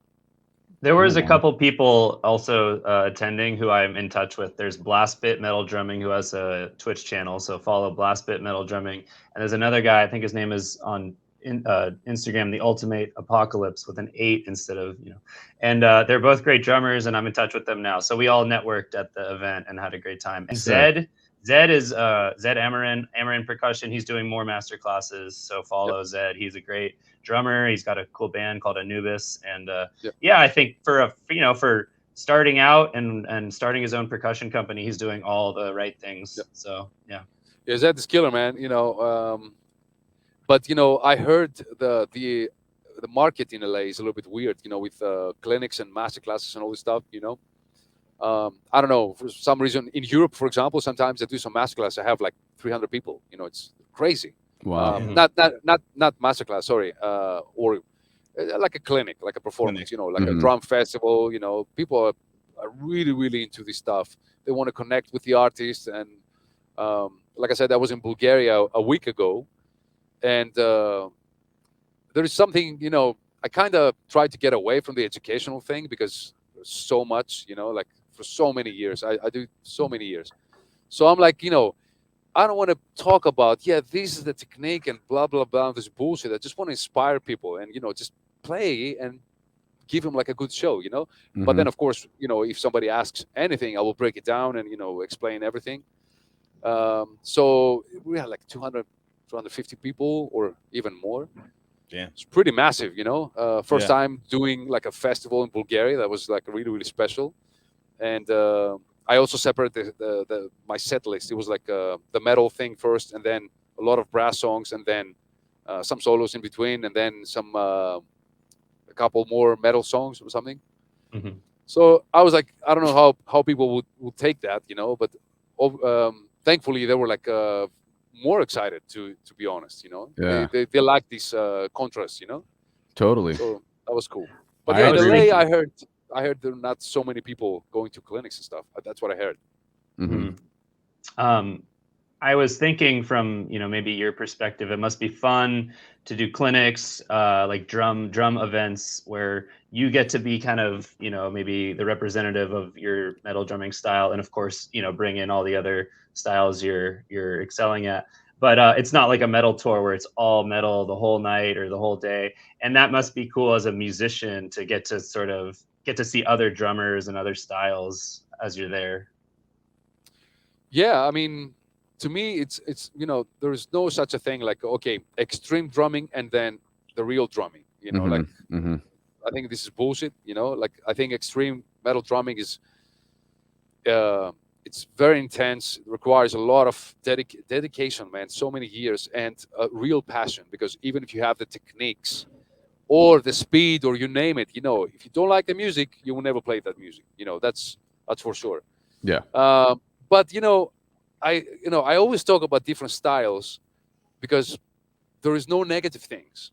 Playing different styles. Okay, No. you get extra work, you get more motivation for sure, Mhm. 100%. Because for me right now, although I really admire metal drummers, I can't get inspired, from somebody who's doing what we were doing like 20 years ago, or Right. whatever.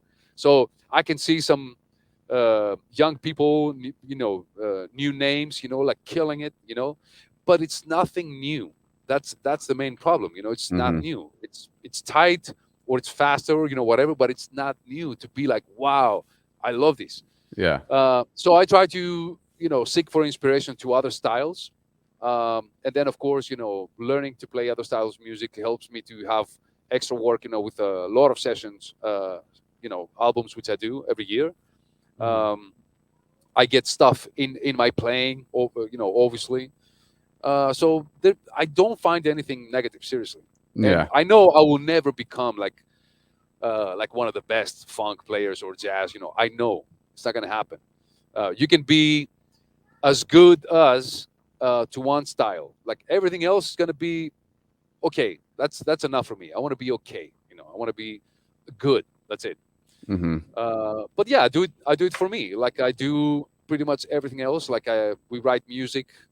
Um, Actually, I did said that to Bulgaria on that clinic, and it's pretty heavy to say, But I was like, I don't play for them. I play for me. When Mhm. we do new Nile tracks and the songs and albums and all this stuff, and like booking drum festivals, I do it for me. Yeah. I'm not going out there and serve and I was always playing for me. I don't really give a shit, if people will like my music or not. But obviously, when we have a new Lyle track and there's reviews and people love it, this is the best feeling in the world. But I can't write new Nile music thinking about what would they like. This Yeah. is Yeah. it's not art, Yeah. man. This is Yeah. bullshit. We say So that a lot, dude.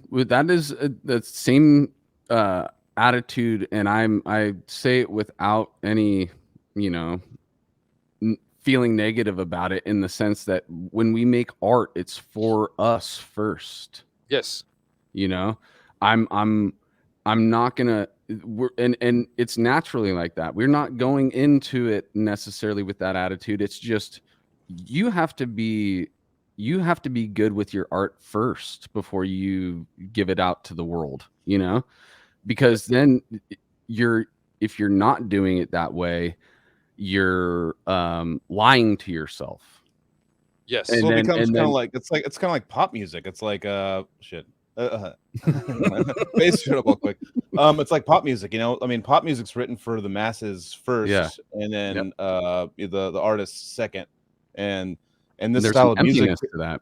and there's a style of this style of music doesn't really. That's obviously not. We're not in it for like the pop aspect of it because it's not popular at all. You know what I mean? Well, you It's got a guy like like Elton John and all that stuff who actually are in it for making well, yeah, music. those are Yeah. like kind of like the forefathers of like making big songs and stuff. But nowadays, it's Yeah. like such a formula Yeah. of like it's like like like the chorus, like it's got to have the snappy chorus. That's like the number one thing that'll sell the records. That's what the higher ups want, and they have like Beyonce will write a record, and there'll be 32 people writing on that. Yeah, yeah. Like And it's you like notice it's psychologically written too. It's not like written like in this pure form anymore. I mean, the pop music is like you can tell it's like written by psychologists almost. Like it's like what's gonna get stuck in your head and what's gonna make you purchase it. You know what I and mean? also you notice the length of these songs now. I know I've noticed a few popular songs that my family, Bryce listens to the radio, and the kids are always into pop music, whatever is most popular.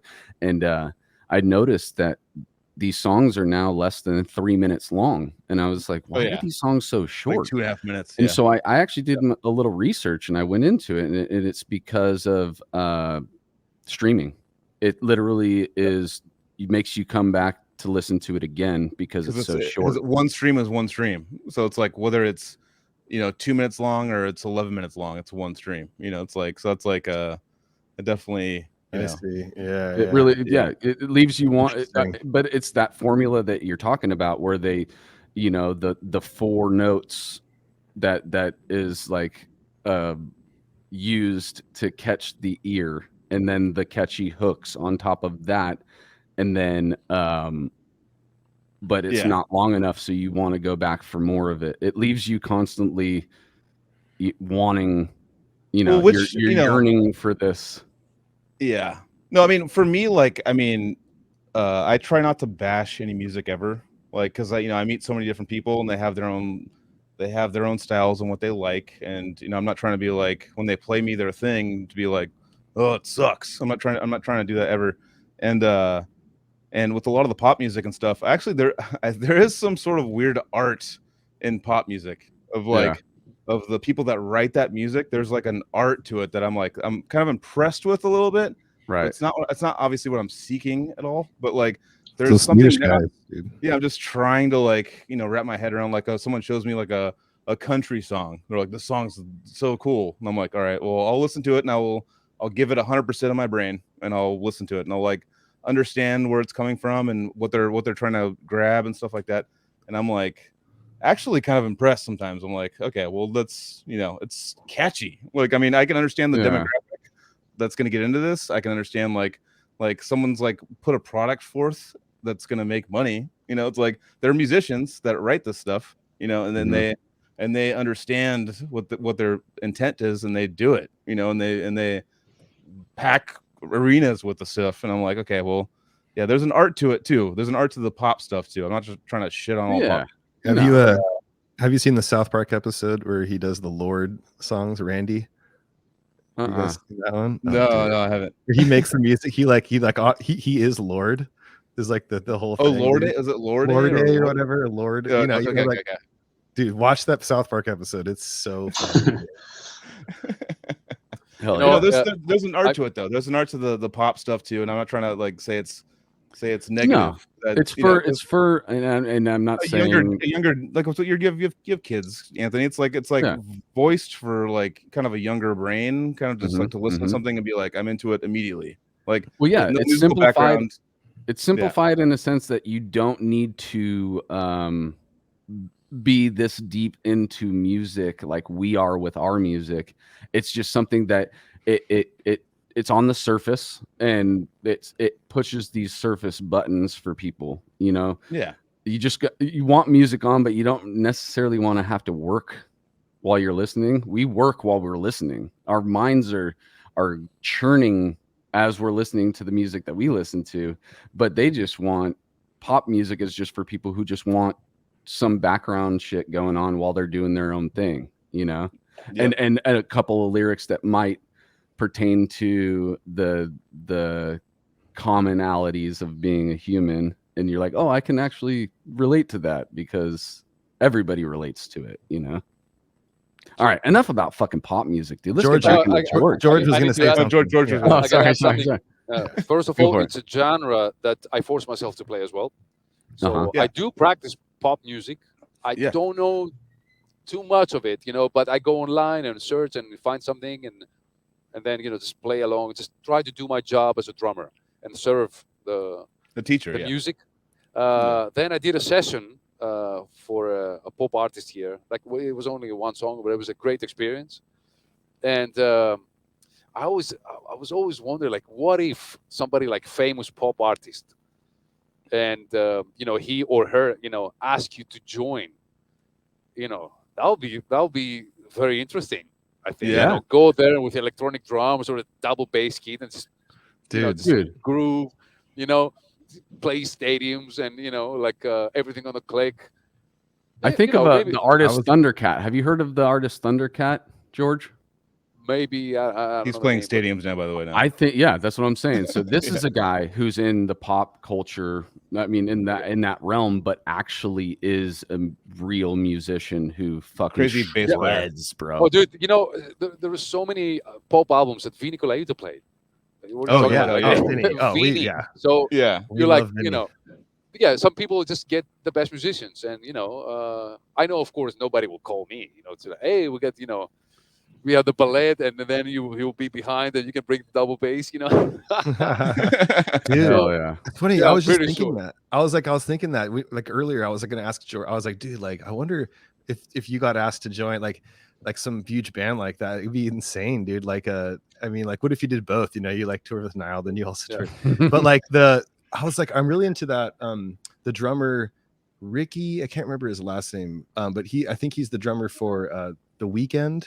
Oh shit. Ricky Okay. something. I always forget his last name, but I follow him on Instagram and he posts these pictures of when they played at the Super Bowl and he has his drum kits like set up and it's just the freaking stadium in front of him, like the whole place. He's like that's pretty cool, dude. That's another example of an artist that I enjoy. Yeah. The Weeknd. Yeah, I The like Weeknd's a good, few of yeah. his songs, dude.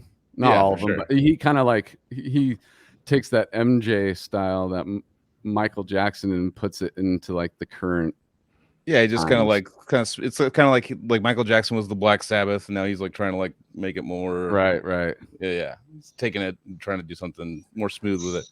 I But yeah, think no, actually, speaking of that, Casey, that's a good point you made because I had an ex take me to Lady Gaga, and they had a punk guitar player guy that was the guitar player. They had like a professional band, that was moving around on like this on a platform that was just moving, and the band's moving from side to side. And I hit him up on Facebook, and I was like, man, like you went from this punk band to playing for like Lady Gaga now. Like, how is that?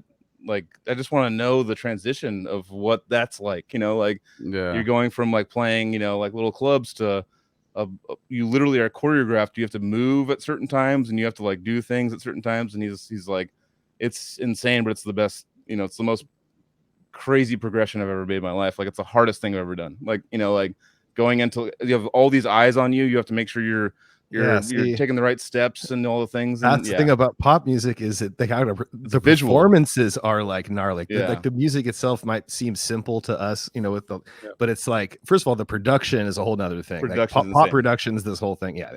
But like, yeah, man, like, I mean, if you like the music or not, whatever, but like, you got to perform that stuff perfect, and you got to. I mean, they work hard to play that and the dance and all that. Can you imagine missing a note or something? Like you're the guitar player, yeah. you're like, you super like noticeable miss a note too. in front of like a pop song, a number one hit in the country, and you fuck up a note or something. Right, dude. That's why I always attribute Freddie Mercury as. Oh yeah, the best. He's the Yeah, best yeah. front man because like that was before all the lip singing and shit, and just watching singing. the theatrics of him on stage, you know, Yeah. running around stage the whole time, belting out all those notes, Catching the mic and shit, and like catching the mic, just all of a sudden, boom, I'm on the piano now, and I'm fucking shredding on the piano, and she's just like, oh yeah, dude, the confidence he had is just unmatched. You know, And the best voice. Best best voice. voice. Hey, he's a good singer Oh, too. yeah. You know, I wanted to add something on the pop thing, which, you know, like I said, I use it with my students too. I'm like, you know, sometimes play like a pop song. Okay, here's a song, just, you know, whatever played, but don't use the crash. And they're like, Interesting. you know, or, you know, don't do drum fills. Just stay on the groove. Mhm. And Yeah. when you play the crash, you got a minute, not like every 4 bars or 8 bars. You know that Mhm. we're trained in death metal. You know, so maybe a feel back on the hi hat without a crash. You know, so it's a good, you know, it's a good exercise. You know, to, you know, get into pop music and try to analyze a little bit the style. You know what these drummers are doing, and, you know, like I said, you know, most of the musicians there are like the best. You know, Tony Royster plays for Jay-Z now. Mhm. Yeah, Oh yeah, yeah, And sure. he makes a pause and he's like keeping it simple. And you know, Yeah. I know very well what he can do, you know. right. But yeah, he serves the style. But, Do you like well, Eric maybe Moore? I That love dude? Eric Moore, of Oh, course. he's just He ridiculous. plays for an artist, Italian artist right now, Eros Ramazzotti. Thomas Pridgen was there Oh before, yeah. Oh, Yeah, yeah. nice. and I Yeah. know I heard Vinny Colaiuta played on one of his albums. I got big Wow. respect for this guy because he's one of my uh, pop playlist, you know, whatever, you know, Yeah. because he's got the best musicians. You know, he's like, okay, I'm on Eric Moore from the States, like, you know, fly Eric Moore, like, you know, I'm pretty sure, you know, the rest of the band, you know, maybe it's international or maybe only Italians, but the best for sure.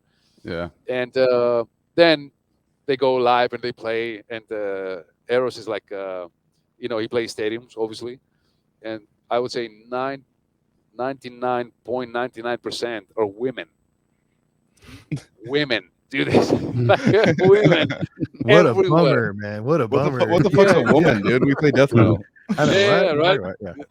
Complete opposite, yeah. But it's very funny. It's very funny, and of course Eric is killing it. He's killing Yeah, it. dude. I There's a mean, lot of Yeah. sound check moments and stuff. Oh man, he's those amazing. gospel chop battles that there's just so many videos, Oh, even dude. even not with just Eric Moore, but just that whole um community. Like I'm big into hip hop too, and I love freestyle battles, and it's totally a freestyle battle that's happening between drummers, and you could see how much heart goes into those battles because they're actually laying it all out. This is what I Yeah, can, you know, this is what I'm yeah, putting forward as my representation as myself, you know. And Yeah. It's like Eric Moore was just a great example. Alex is the reason why I know about Eric gospel. Oh yeah, Moore. Alex Bent. Yeah. That was Out funny, yeah. gospel chops like drumming when they're going off is just like it's like the second, I mean, compare, I mean, or more gnarly. It's like death metal drumming, and that to me is like some of the most, I mean, it's so crazy and so fast and just yeah. intricate, and And you know. seeing a death metal drummer, like I see in the chat, they brought up Roddy versus Eric, Yeah, and it was, and Yeah, that I video. never actually saw that check it. video. I never saw that video, but It's great. I'm thinking, you know, if you are a one-trick pony type metal drummer and you go into that realm, you're gonna get annihilated, bro. You're gonna Well, get oh, straight if you're not annihilated. Derek Roddy, exactly. You're Yeah, gonna you're be right. wickedly annihilated. Yeah. Dude. We Yeah. have these jams. But too many drum festivals, obviously, but also to drum camps. You know, Mm. so I mean, in 2 weeks, I gotta play with Gerko Borlai. You know, like Gerko is a machine, man. He's like scary drummer, scary. If you don't know Gerko Borlai, you will thank me later. Okay, he's a master. So I gotta play with him. I gotta jam with Horacio Hernandez. You know, like, so that's another reason. You know, the thing we were talking about, like, you know, you gotta, you know, not get away from the death metal stuff and blast beats, but add to it. You know, add and Yeah. try to, be able to Push it. do like a drum battle, which which it's not a battle. It's just sharing chops. That's Mhm, it's always mhm. fun. Yeah. I mean, we all know who's going to win. If you play with Eric Moore, because Yeah, yeah. that's his. You get murdered. Yeah. We say his field. Forte. That's Yeah. his forte. Yeah. So there is no way to beat this guy. Right. But it's all about fun. It's all about sharing stuff. I'm pretty sure Eric It's all admires. expression. Yeah. I'm pretty sure these guys admire what we do as well. Oh yeah, he does like blast because- beats in it and stuff too. Yeah. Yeah. Man, it's true. There's a lot of like you gotta dedicate yourself to play this style.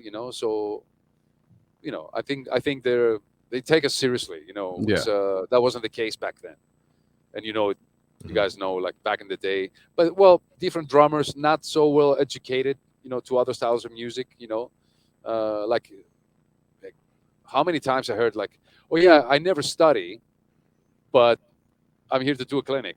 Like, what the fuck, bro? Like seriously, are you gonna teach me and you never know? Like Yeah. Yeah. I heard it so many times. That's why they never took us seriously. They're Mhm. like, okay, whatever, because nobody knew how to talk, like and Mhm. pass the information. Mhm. So yeah, money from clinics are good, can be really good, but dude, you just can't go and do clinics. It takes a lot of dedication. You got to know your shit. Like I said, DVDs and books, all these, man, there's years of work. It's not, it's not like using your name and get like a 50-page DVD book, and a 1-hour DVD, whatever, and create products and get money, because eventually people will understand and be like, So you gotta And- know what you're doing. You show that you're not in it for the money, because you would split up those 4 or 5 hour DVDs into. Or I'm an idiot. Yeah, it is not about money. Yes, That's first and foremost, dude. I think that all of us in our little niche underground style of music, like Yeah. if you're trying to, I mean, yeah, you can make this a career, but like if the money is what you're going for, you're in the wrong business, guys. in a way, yes. Although I said it, on my earlier days as well. There is a lot of money in this style as well. You gotta be Mhm. creative. Yeah, Yeah. And not, have a lot of if- dedication. Spend you- most of your life doing it. Exactly, but there are so many windows you can open. Like I know many drummers who go on tour and then they go back and just they're on the PlayStation, just drinking beer. That's it. So Yeah. what if you teach? What if you write a book? What if you do a DVD? Like what if you do like online lessons, master classes, like drum clinics, drum festivals, drum camps, like session work, session touring. If you want to go out. For me personally, I chose not to do session touring for other bands because I want to be home. I think I tour a lot already, but I do a lot of studio work. So there is so many windows that you can get money from different sources. You just have to be like, wake up and be like, okay, that's it, drums. Everything is around drums. And that's what I tried to do since 2004. I have no complaints, and I work a lot. I would say I work 10 times harder than any of the jobs that I used to have, because it never fucking stops. Sometimes 8 o'clock in the morning, emails, whatever. It just never stops. That's it. Yeah. And my studio is in my house, so there is no excuse. Like I'm here working all day. Totally. But I love it. I love it though. It's Yeah, not you work wouldn't for me. you wouldn't continue grinding like that if you didn't love it. Yeah. I have a caveman question, because I'm not a drummer, and we've had some Roddy and Tim Young and all these great drummers on here, and I always just want to pose this question because I didn't really know the answer that you're probably gonna give until like having these drummers on. Is it Vinny Colaiuta number one for you guys? If you had to pick one, if you had to, for your number one, that's why I said it's like a caveman question. Would he be your number one if you had to pick a number one drummer? Is it Vinny? I think this whole number one thing is bullshit, but yeah, it's Vinny. Exactly. That is a really good answer. Yeah. No, Yeah, I was making a I love joke. that answer. Obviously, No, totally, for totally. example, like people say Buddy Rich, he's Yeah, not with yeah. us anymore, Yeah. of course, but man, Buddy was, he was like beyond everything. Like, Yeah. he was playing since he was like 2 years old or something. His music, like he played with amazing artists. Like what he did back then was like insane. Uh, Vinny's Vinny, man. He's like, he's by far like number one. But next to who? Like, Weckl is, for me, it's still Yeah. the same right there. Steve Gadd, totally different, but he changed the music. Virgil Donati.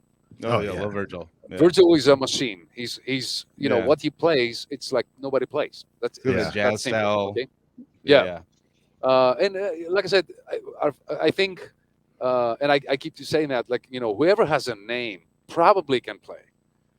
Because I heard people saying like Thomas Lang is an alien. I know he is. He's what he does. It's With it's timings and insane. stuff. He's Yeah. a genre himself. Yeah. Oh, And yeah. people are like, yeah, but he has no groove. I'm like, how the fuck is possible to be like so Groovy. much educated? Like he dedicated he Yeah. does stuff like nobody can do. And you think Exactly. he's not grooving or something. He just, chose a different style. Like me. I play extreme stuff. I love extreme music and I will do it till I die. Aside, of course, I wanted to play some funk and all the stuff, and they always accuse me for being like, it's only speed, it's only speed, it's only, Yeah. Yeah. dude, that's what they see from me. But I'm doing a lot of work outside, the Nile thing, and like I said, I think I can groove. But yeah, dude. Jericho Borlai is another guy, like insanely talented. Eric Moore, obviously, uh, Ronald Bruner Jr.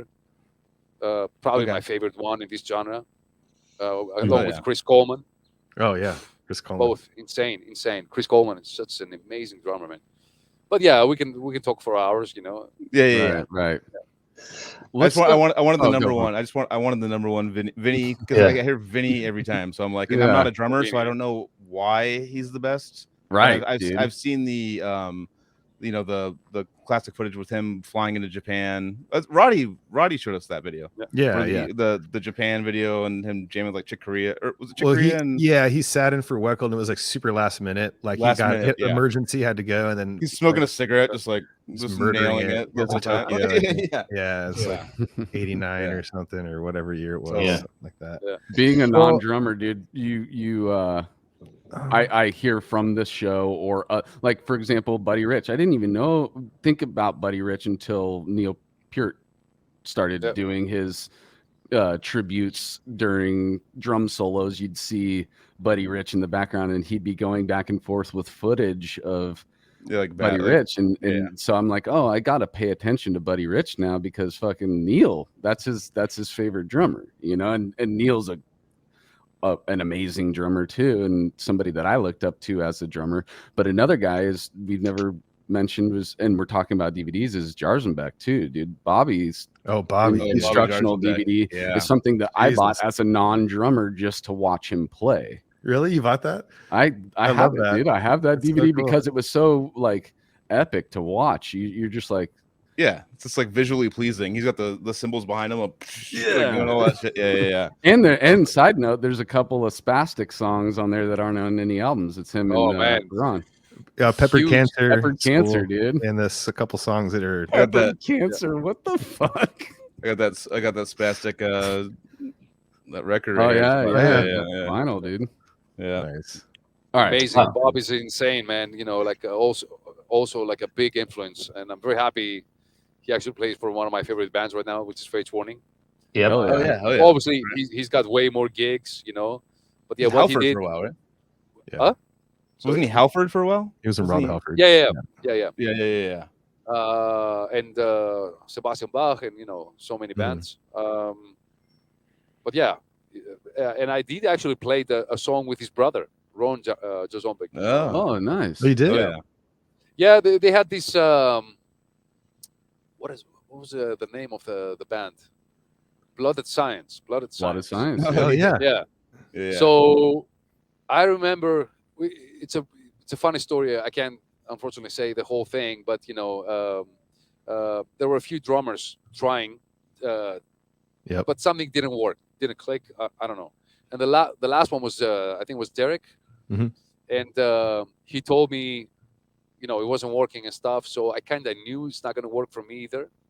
So I took it a little bit more like for fun, and I told Ron, I was like, "Hey, man, I don't know about the project and everything, but I would like just do one song just for fun, me and Mhm. you." And we did one of the tracks, which is it's insane. It's like 1.5 minutes. It took me like a week, because the Yeah. click was the click was stupid. It was like pa pa pa pa da da da da da da ba-dim, ba-dim. Like it was all over the place. I'm like, Yeah. for me, I would like to have the proper signatures, like what 1916s, whatever the fuck, I can play it. Yeah, Mhm. yeah. But it was like that, and then I had to go with the music. I had to listen to the track like 2 million times, but I did it, and it's really, really insane. It's really insane. It's like Richard Christie mixed with Bobby and some fat stuff, like. So yeah, I want to it's hear pretty that, interesting. dude. We Yeah, never released it, but I that got it sounds like here. oh, Maybe nice, dude. Maybe you can secretly post show us or pod. something. Yeah. It's just a demo, but Oh man, I'd love to hear that. Oh Sick. man, yeah, that is definitely it's a fun. relic that I remember there was a. Go ahead, Anthony. No, I was just Yeah. going to say that's definitely one of those little bonuses that you would love to experience. Yeah. Hearing those two dudes, Oh yeah, I remember Matt had a secret recording of Tim Young and Terrence from Suffocation just jamming, just Yeah. improvising, and just Tim just fucking. It was so good. But they're like, don't show anybody, like don't. So it's never been released or anything, but it's super cool. I don't. Yeah. There was a legendary jam we saw, Casey. We were in with Matt and on Flo? tour, yeah, we were on tour with the Cryptopsy in Europe, and Yeah, Matt and Flo dude. just got on some random kit, and it was like at a house party or something, and they Wow. just freestyled, and it was like everyone was like, "Holy sh! Like we should be recording this. This is Yeah, like Yeah, but yeah. back this is then nobody very had good." phones. I know we had flip phones. Well, or we had, something. yeah, Yeah, it we had wasn't flip phones video back and- then, but they were like they were like locked in on some sort of like level where they were like That's a thing too, completely dude. It's dialed like in. That's You like know, a thing. I think that should become a thing, dude. Like if there is like a Twitch improv stream death that was like metal. George is jamming with Eric Rutan or some shit, I would watch the shit. Oh out my of that, god, I would dude. pay for that. I'd pay per view that. And just improvise, dude. Just improvise. Yeah. It's like the coolest thing ever. Like it's kind of like on the Twitch thing where they're having people just learn songs that they don't know, like play along and try to like on the spot learn it. Like it's a cool concept. Like I didn't think I was like, oh, they wouldn't want to see that. Like they didn't want me to learn it first, but it's like no, they actually want to see you. They want to see the Not know process. it. Yeah, it's weird. It's like, huh. Yeah, because the process is It's- important. Yeah. it's funny you said Eric Rutan though, because we got really close one time. yeah. Oh Very really? close to record for a Hate Eternal. Wow. Oh shit. damn. Well, the problem was I couldn't join the band. I couldn't help because we were Dude. very busy with Nile anyways. You would murder that And- album, dude. and I know, he was like, Kollias, the Eternal. he really wanted to play with me, and of course, for me, I got huge respect. Eric Rutan is Yeah. like one of my favorite people. Musicians, Me too. everything. Eric. Like I think he's the most death metal human being, right? and Would he's you say? amazing. Yeah, He's Yeah, I think he's amazing. the most death. He's just like if you had to pick Yeah. one death metal, like the human being that's death metal. I think watching him with Cannibal, I was like, personifies. Yeah. Oh, I was dude, like, you're the death metal. that's what we said. That's, You know? at the end of that night, both you and I looked at each other and we were just like, "That's the goat." His That's headbanging, his vibe on stage, his picking solos, dude. because it's like the 1 foot blast for guitar though. It's like what he does down picking stuff. Yeah. I'm just like, Yeah. fucking Jesus, man, you're doing it Mhm. like the way it's supposed to be done. Like, Yeah. yeah, Yeah, he's Anyway. he's a true legend. This guy is a legend. Yes. totally, definitely. And he can play, and like I really wanted to do something like to do this album, but we're like pretty much two active bands, and I wouldn't be able to tour and stuff. So finally, he got someone that he was able to tour, but then he left the band. I don't know, something happened, Yeah. and now John Longsworth he's helping out. I'm pretty sure John is going to stay because they sound killer with him as well. Yeah. Fuck yeah. Yeah. We did a tour together in Europe, a lot of fun. Mhm. Anyways, That's awesome, man. That's awesome. So I mean, So both with Nile right now. I mean, you said you have 7 songs going. Yep. Is there a tour plan? There is tour, or no? You guys already went through the states, or are you coming back to the states soon, or what's going on?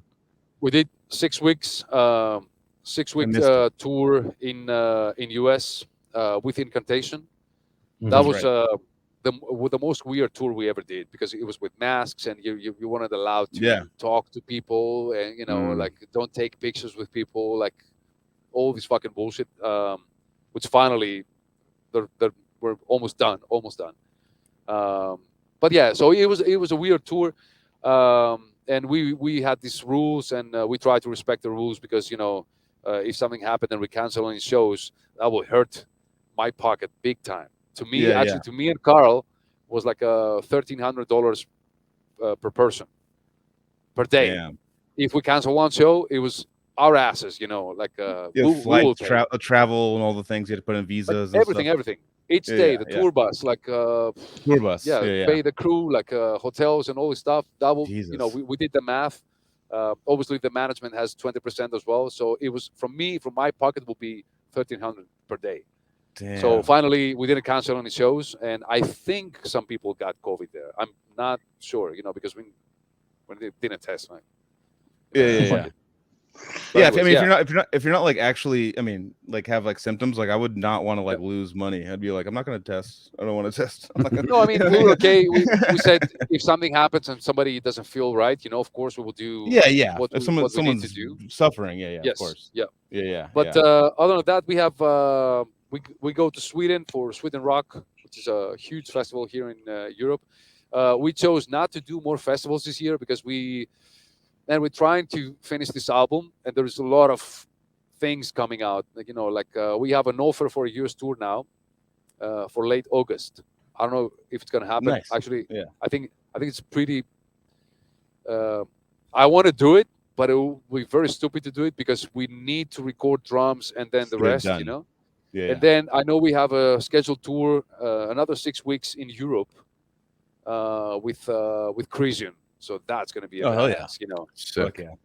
And yeah, that's it. But like I said, we're trying to find a window, with record the album, and we didn't do it with the COVID because with the COVID days because man, we just had a fucking new album, we did release the album. Actually, we did one tour, album release, second tour, COVID. So Mm. Yeah. we couldn't we couldn't say, well, yeah, let's write new music. We're just done, Yeah. and poor Carl, especially Carl, man. He had to deal with record everything else. Drums we did in Greece, and all the rest in his house. So he had to record each one of these guys. Like Brian, Brad, himself, of course. So he was like so fucking busy, man. I remember he was so tired. You can't put the guy, again on the same trip. We just had a new album. We didn't expect it's going to be 2 years and a half. But anyways, the album is happening right now. It's pretty much on the same style, similar style to the last one we did, which is for me by far my favorite. Hell yeah. So yeah, a lot of stole some gospel shit, from my. Fuck yeah. So Yeah. I try to I'm just sick of some comments sometimes when people are like, yeah, man, George is fast, but he plays the same fills. Mm. And they say it on tracks I never fucking recorded, so like, well, That's funny. hello, and then it's the band style as well, so you can't really get away. When I first joined the band, I pushed them to go to the Richard Christie area. Mhm. They didn't like it so much because it was confusing. It was too busy. But now me and Carl, we talk about this stuff, and we talk about a lot with Carl, man. We seriously, we're really good on writing music. For example, let's give you a concept right now in jazz, like swing. You do the field one, and the one is after the crash, right? It's never on the one. Never Yeah. playing. So I'm like, what if we try something like that? And Carl is Oh, always fuck like yeah. super cool. He loves music. He loves experimenting. With different styles. He can swing like a motherfucker, man. If you Wow. hear him play blues, insane. He's really good. So we talk about stuff like this, and we're like, I want to do something different. Like I said, otherwise, we wrote another Annihilation of the Wicked, get the money, but it's not. We have to be happy. If we're not Yeah. happy, we got a Yeah. problem. Yep. Yep. Going That's a back to what big you're saying, satisfying yourself first, not just giving to the we do the same album over and over again. It's like, no, we want to be happy walking out of the process and be like, fuck yeah, we did something new, we pushed it a little Yes, bit, and so yeah, definitely. and it keeps you a little bit more fresh, and keeps things very interesting. Otherwise, you know, I think I will have get bored or something. Do the Mhm. same and play the same songs for so many years and play. I don't want to mention bands who actually do that and they sound the same and you don't know. It sounds like a I don't know like a same album. Yeah. And I respect this. But I don't want it. That's the thing. It's Right. like pop music. I don't like it, but I respect it, and I Mhm. even try to play it. Uh, but yeah, for what I do, I just want to, I want to keep it fresh and Yeah. being motivated. Otherwise, I get bored.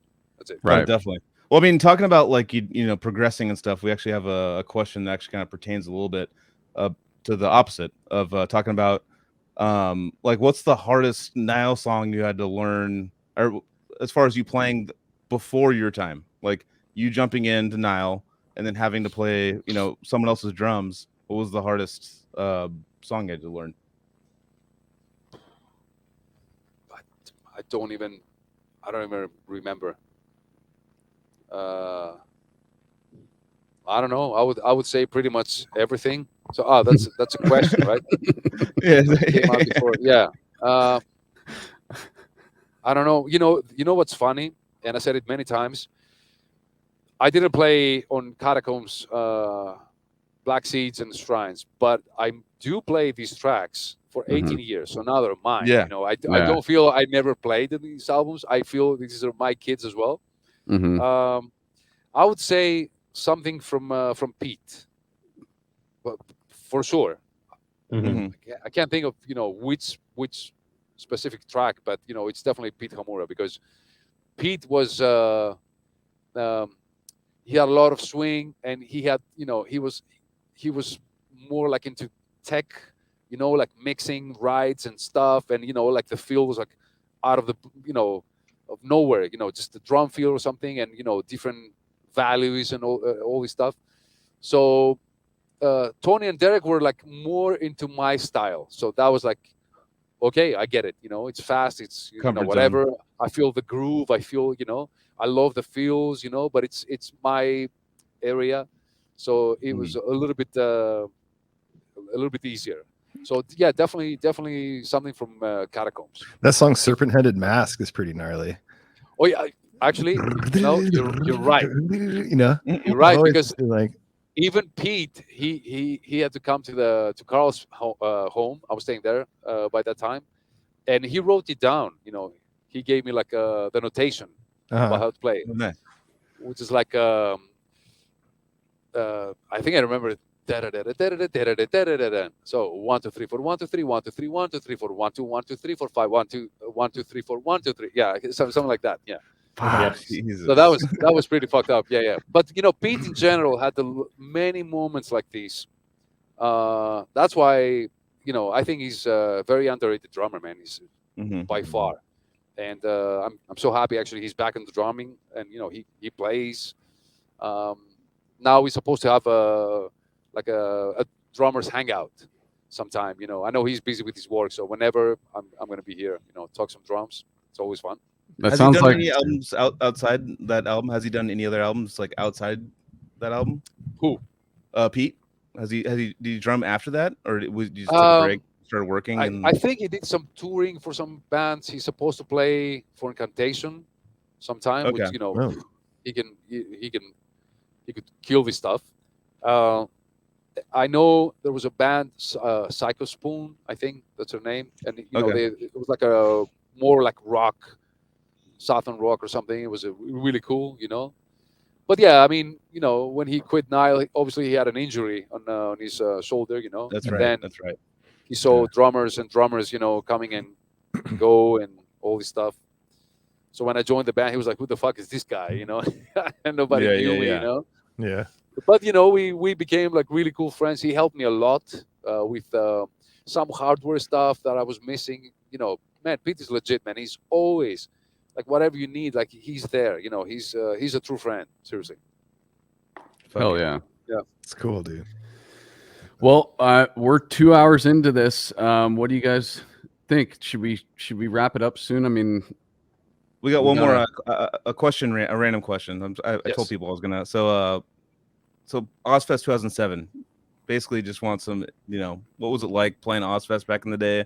Obviously, pre Mayhem. What was that like for you jumping into that big festival?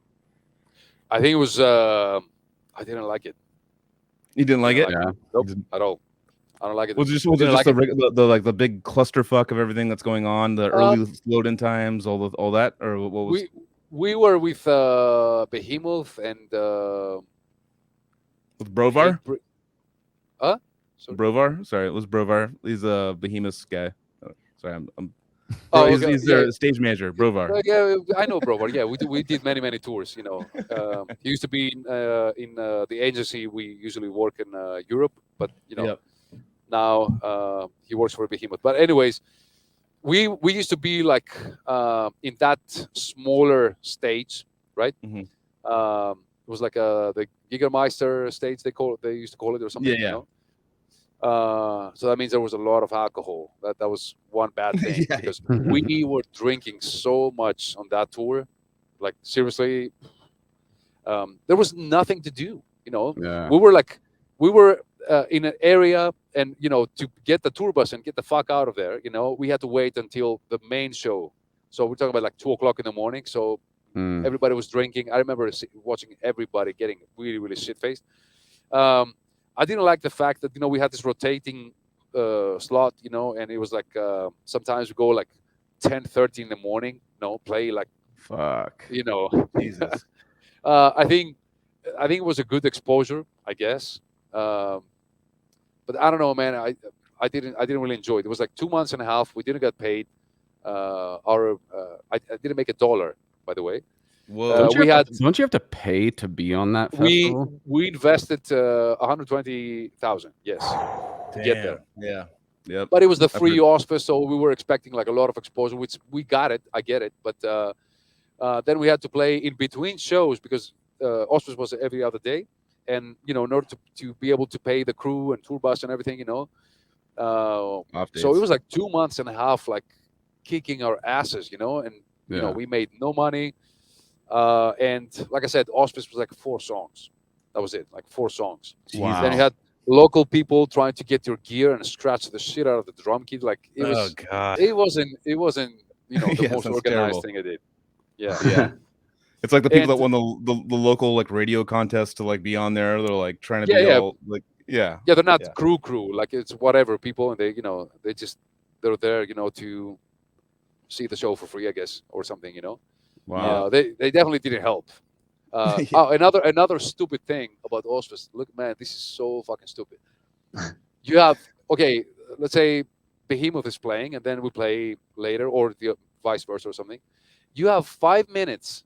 You have 5 minutes to get their shit out and your shit Changeover. on stage. Yeah, changeover. Fi- Jesus. 5 minutes changeover. Like this is That's Wow. impossible. Yeah. Yeah. so. Like maybe I don't know how 7 many- minutes. Yeah, how many times we went there? We cut a song, so we play 3 songs because you only play for 20 minutes. And not only that, but the drum kit was all over the place. So Yeah. what is the fun of it? What is the fun? Yeah. I'm just I- imagining Correct. you like Correct. you hit your last note of the last song and you immediately stand up and take your fucking cymbals apart. Well, the local crew was helping by Yeah. getting the kick drums and just throw them out, and like it was. Fuck, dude. So Yeah, you can't even sit and experience it really. You just know? gotta like Yeah. finish the song like Dave Grohl, just like push the drums over and knock them over and just kick them off the stage. Like, So that's why I didn't like it, but I get it. Was a big exposure, obviously, and a huge festival. Not many extreme bands did it, so I'm proud we did. Yeah. But no, thank you. I don't want to do it. It is. Oh yeah, it's a tour model that actually I mean, we talked about Trevor earlier. Trevor was when Black Dahlia, they paid to get on there, and they were like, and that's what kind of catapulted them. Actually, they basically did the Ozfest. I think it was Ozfest, Mayhem Fest or Ozfest. They paid to be on there, and then Metal Blade was like, "All right, it's over. Go on tour, headline tour right now. Go right now." And that's like to make the money back because they invested. Metal Blade had invested so much money into them. Same with to us. do that, and it worked. It was like kind of because Black Dahlia at the time had like that kind of crossover. They didn't look metal or death metal at all, but so like they appealed to the kids as far as like the look was concerned, but the sound was way more aggressive than their look, so it was like this dynamic that they had, and Metal Blade's like, just fucking go, dude, like get all the go out and fucking hit the road now, and it worked perfectly. It was like it was kind of like a model. I think Black Dahlia kind of like, a lot of bands have done it in the past, but Black Dahlia like was very successful with it. So that was like labels were like, fuck it, we'll pay $127,000 to just hit the road after. It's like an investment of your time, but it's also like you're showing your face. But only 2 or 3 songs though. I didn't know that part. That's the part that makes it weird. I thought it would be like at least 5 or 6 songs, but like it was 20 minutes for us. There was a couple bands they were not in the rotating slot. Yes. I think Behemoth and Hatebreed, I think. So they had a normal set, but it was like, again, it was like 30 minutes or something, So we only had 20 minutes. But like I said, the changeover was like, what if 5 minutes? What do you expect me to do? Like, be perfect, set up and play. There's no way. There's no way. It's like your last 2 hits of your drum. Like you have to like throw your drumstick to like hit perfectly, like to unscrew one of your cymbals. Like you have to throw it. You're slowly, you're secretly taking shit apart as you're playing. And one time we were, sorry, I just had a scene just came from Ozfest, and we were, I think we were like Austin, Texas, or Dallas, but it was Texas for sure. And there was we had the tents and stuff, behind the stage, the truck, and it was raining. It started raining, like raining. Dude, I will never forget. I saw Inferno's Kid, Behemoth, and it was like, if this is the kick drum, that was in water. Wow. Yeah, like all the shells fucked, like. Fuck. And my drum kit too. Well, my drum kit kind of saved it, so we had a little bit of water, but he did a great job. But yeah, I remember all the other drum sets in the rain, like they were like probably. And I was like, oh my god! And I remember like some expensive kits. Mine was a very expensive kit there as well. So, anyways, yeah. Some good memories, but overall, like I said, 20 minutes with 5 minutes changeover, it's bullshit. Right. And, I don't think we killed it. We performed well. They just want to put your name on the flyer and be like, Nile was here. That's what they want. It's like, it's like, it's not like they're not giving you enough time to make it really that worth it. But yeah, that's it's like with Summer Slaughter. We did Summer Slaughter. It's like one of those tours where it's like it's tours. It's 10 minutes changeovers, but it was like we don't have a bus driver. We're driving. It's like obviously it's 4,000 people a night, 3,000 from 1,000 to 3,000 a night. But the thing is, we had to leave right when the show was done, and there's a 10-hour drive, and load-ins at 11 in the morning, and so that means you have to get there just like in the morning. So someone has to drive overnight, get there, unload, do this with all the other bands, the 10 or 11 bands, and like get set up and just like do it over and over and over and over again with like it was no chance to sleep. So it was like we had to really be smart about who was going to drive and who was going to sleep. So it was a mental challenge. It was like touring is hard or whatever, but like a Summer Slaughter festival or like a Ozfest festival or something like that, where it's like get here early, go quick. Well, it's like everyone's like shifting all the gear, like to not lose your gear for one. No offense, Joseph. Joseph actually lost some gear this weekend. But If it's anyone like, is coming from Sacramento to Los Angeles in the next few days, hit me up. but no, it's like it's such a change. The changeover is so quick, and you don't want to, like, you're a professional, you're trying to be a professional band. You don't want to go on someone's time. Like, there's you're taking someone's slot. If you go any farther than 10 minutes, like, it's on their time. You're taking their songs away now. So it's like you had the respect for each other. Where you're like, okay, I'm going to do it, but it was, yeah, like you're saying, it's like throw everything off the stage, like help them get their shit on. It's like it was like kind of like an agreement with everyone. It's like we're gonna help each other. Yeah. But it's gonna be If- like both bands are gonna go full bore. If we were playing punk music, for example, like something easier, Yeah. with like less drums and stuff, I wouldn't mind. But with Nile, it was these festivals are always a nightmare, and I Yeah. think all these guys should go in Europe and see how things work in a professional level. With changing. So how is that? How is rolling that? How is risers. that? Actually, I would like to know the you play the big festivals in Europe, the festival tours and stuff. Like you, what actually? I'm actually gonna fly out and check out maybe, not Hellfest, but Brutal Assault Wacken? this year. Brutal Assault, Maybe okay. possibly, yeah. But they're so professional and they get all the best bands and they get everything. And obviously, having a road crew, a European road crew, whether they're Polish or they're fucking on it. They're like, Yep. they're very professional. So how does that work with those changeovers, like at Wacken or at Brutal Assault or something? They're just is it a huge crew of people just come in and just everyone helps each other, or how does that work? Usually we have rolling risers. So Okay. riser, band is finishing, they roll the Yeah, just riser. roll it There's off. another one ready. So you have like Already 2 smart. hours to set up all this stuff. But the most simple thing will be you got 2 stages already, right? Mhm. So one is playing, the other one Alternating. is doing the changeover, and vice versa. Yep. So yeah, it's very simple, very simple. Yeah. I remember for some of the festivals we did in US, right? Summer Slaughter, right? Yep. So that was like 50 drum kits Yeah. and no fucking room to even move. Yep. And I was Oh, like, yeah. I was Oh, like, yeah.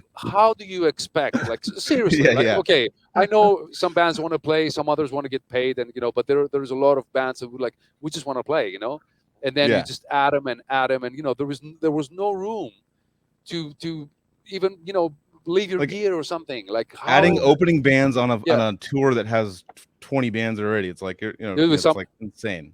with Summer Slaughter, we played some clubs that are forbidden even to play to go there as a headliner. Okay, Damn. so and we played there. I was like, I can't believe what's happening. Like, why? But yeah, like I said, if I was organizing a festival and I know what the drummer needs and stuff, first thing I would take care will be like not to have like every room like crowded, because we couldn't fucking move. We couldn't move. Yeah. You're That was just it. stuck. If it was raining, for example, forget it. Like your gear Screwed. will be fucked. Yeah.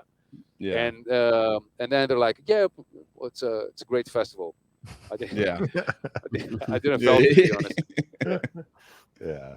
I mean, you get a lot of respect at touring and obviously like going through Summer Slaughters or all the festivals that you've been through. Like when people have it dialed in, like a production team has it dialed in, it's like you get respect from a bus driver that can back up a 16-foot trailer with the bus first try and like downtown, like these little things on tour that you just like.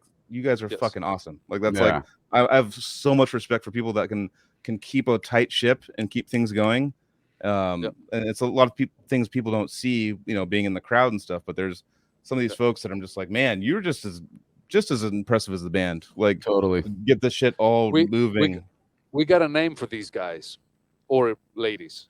We call them professionals. Do your fucking job, man. If you have a job, just do it. And it's Yeah. we deal with so many people, not necessarily drivers, but there's somebody like someone like, oh yeah, I'm a drum tech, whatever, and but they're not professional, and they Yeah, just yeah. they keep fucking your day up, like No they're game not plan. helping. Yes. Yeah. On the other hand, there's many bands that are like, oh yeah, we got these friends to help us because we don't want to pay. you have to pay the professional. And Yeah, the yeah. professional has to act professional. Mhm. That's it. So You yeah, could for easily me as well, tell. You could huge easily tell respect. who did their 10,000 hours and who didn't. You know. Yeah, exactly. Yeah, Exactly. absolutely. Yeah, It's which they take very 7 years, underrated. right? Say 10,000 hours. Right. Yeah. It's Yep. about Yep. 7 years. Yeah. Yep. Yeah, like a good drum tech like Dave Lozano. He just he was on our last episode. He said to say what up to you, George. Good old Dave. You know. Hell him. yeah. Who? Dave the drum tech Lozano. Do you know him? He does suffocation, I think. I don't He know. does. He's the drum tech for It- like every band. He's Okay, I'm Dave, pretty sure yeah. I know him.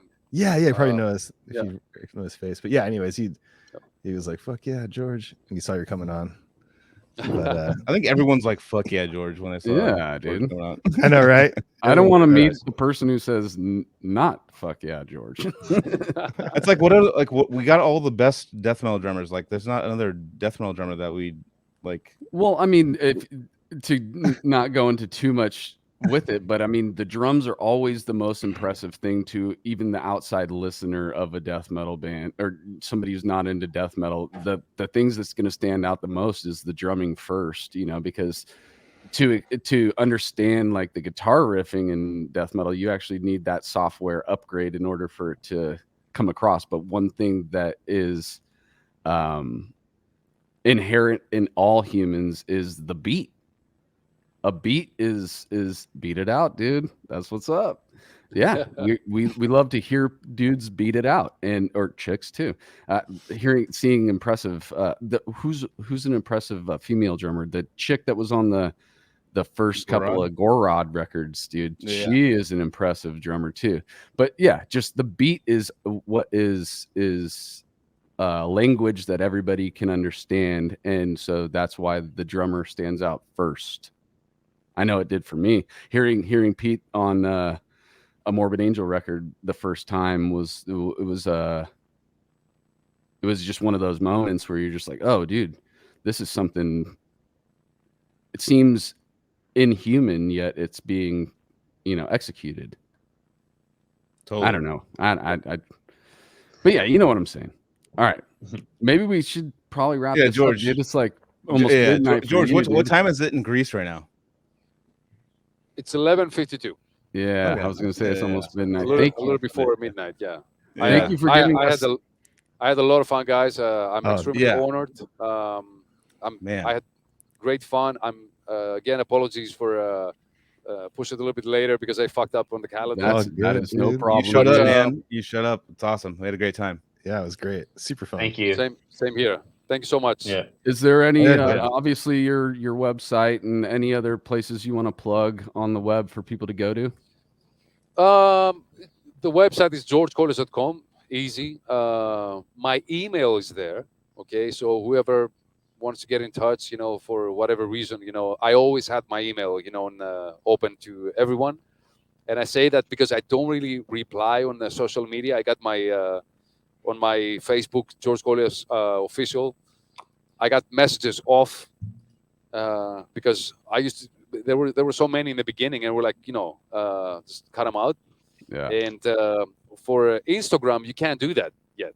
So, and I was by accident. I saw Casey's message there, and we talked. But I'm not really into. I do post there a lot. It's kind of like my new newspaper. For whatever I do for my friends and fans and stuff. But I'm not like the chatting thing and connecting so much. Otherwise, I will be. I don't know, like all day on my phone, just replying to everyone. Right. So, anyways, yeah, this is what I use mainly: Instagram, Facebook. But if somebody needs to get in touch with something, my email is on the website, as well as every news. The band, the new band, like I said, Royal Time Machine. We're gonna have the album ready about a month or two, maybe. And we got a new Nile album and some personal stuff, the projects, the brass project and stuff. So I'm pretty excited. This is going to be a very busy year. Hell Very yeah, busy dude. year. Awesome. It is already. I'm excited It is for that already. brass project. Yeah, dude. where are you gonna post that again? On If you SoundCloud or go- something? if you go on my YouTube, which is like GK Uh-huh. Drummer, it's easy to find it. Uh-huh. There is 2 songs. One is called Terra Deserta, and the other one is master code YS63. Whoa. Okay, What is a cool. master code? What is a master code? Well, the All master right. code is a tribute to my teacher and mentor. His name is Yanis Stavropoulos. That's with the YS. So that, he helps me a lot with this project because, like I said, I can understand that much. But talking to Yanis, he's an amazing jazz player. He really helped me to get into the writing thing as well. The music production, not only the drumming part.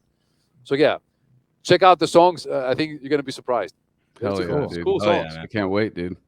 Awesome, Nice. man. I will. Cool, dude. George, again, thank you so much for Hey, giving guys. us your time, dude. This was a Appreciate it, man. great episode. so much. I had a great time. I'm Mhm. so happy that this happened, and we didn't even plug our shit, so let's plug our shit real quick. What is it? Oh, these things. Yeah, you Oh, guys yeah. can get yourself some swag, dude. Cali Death Yeah, we got, swag. That's what's up. T-shirts. Shout out James and Justin for wearing shirts out to the shows I played this weekend. It was awesome seeing you guys. And Nice, dude. So yeah. is it CaliDeathPodcast.BigCartel.com? Is that what it is? Yep. Big Boom. Cartel. Yep. Go support the show, guys. We're gonna keep going for you guys as long as you're here with us. So help us continue growing and tell your friends, all that shit, dude. Hit the buttons. We love the buttons. Yes. George, I love you, man. I love how humble you are. I love the humbleness of like Yep. big death metal musicians are, that's what makes the world go round in our universe. So I appreciate you being cool and showing up and talking, man. I really like it. Yeah. Cheers. Totally. Okay. I was like- amazing. I had a lot of fun. Oh I yeah. was like feeling like a little nervous today, like in a good way. Like, yeah, dude, like it's gonna be great. And like it was the same And thing. then he's dude. just super chill. The first big drummer we had on was Derek Roddy, like from that, and it was just like we were like, he was so chill because I've hung out with him a few times and I kept in touch and he came on and we were just like, dude, he's the coolest. And then Tim Young comes on and we were chatting till like midnight, like here in Pacific time, and like the nicest guy in the world. Like, and then I was like, dude, George is gonna be the same, and you were. Well, It was dude, the what's coolest. cool about feeling those nerves too is it Yeah. still like shows that the show is exciting to us as the hosts. Hell still, yeah, dude. like Yeah. we're this far into it, but we still are like, we sometimes get those nerves and that excitement for being able to talk to a legend for multiple decades for us, dude. So Really, dude. I love it all. I dude.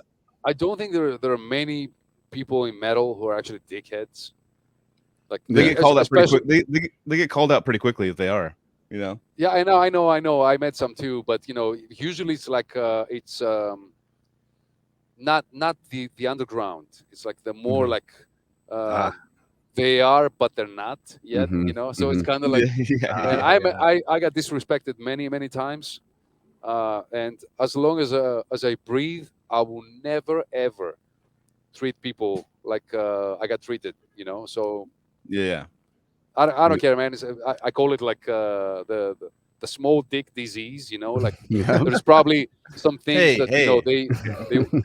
they wanted to prove, but they haven't proved or something. Because I met some of the Yeah. best musicians in the world that are the coolest people ever. Totally. Like Stanton Mhm. Moore, the legend, funk legend, man. He's a Mhm. legend. Virgil Donati, we chat on the phone, and I feel so lucky to consider these guys like my friends. It's so cool. So if yeah. they are cool, we at least have to be as cool as we can. Exactly. Right, right. Good point, Exactly. dude. Yeah, that's really inspiring. I love that.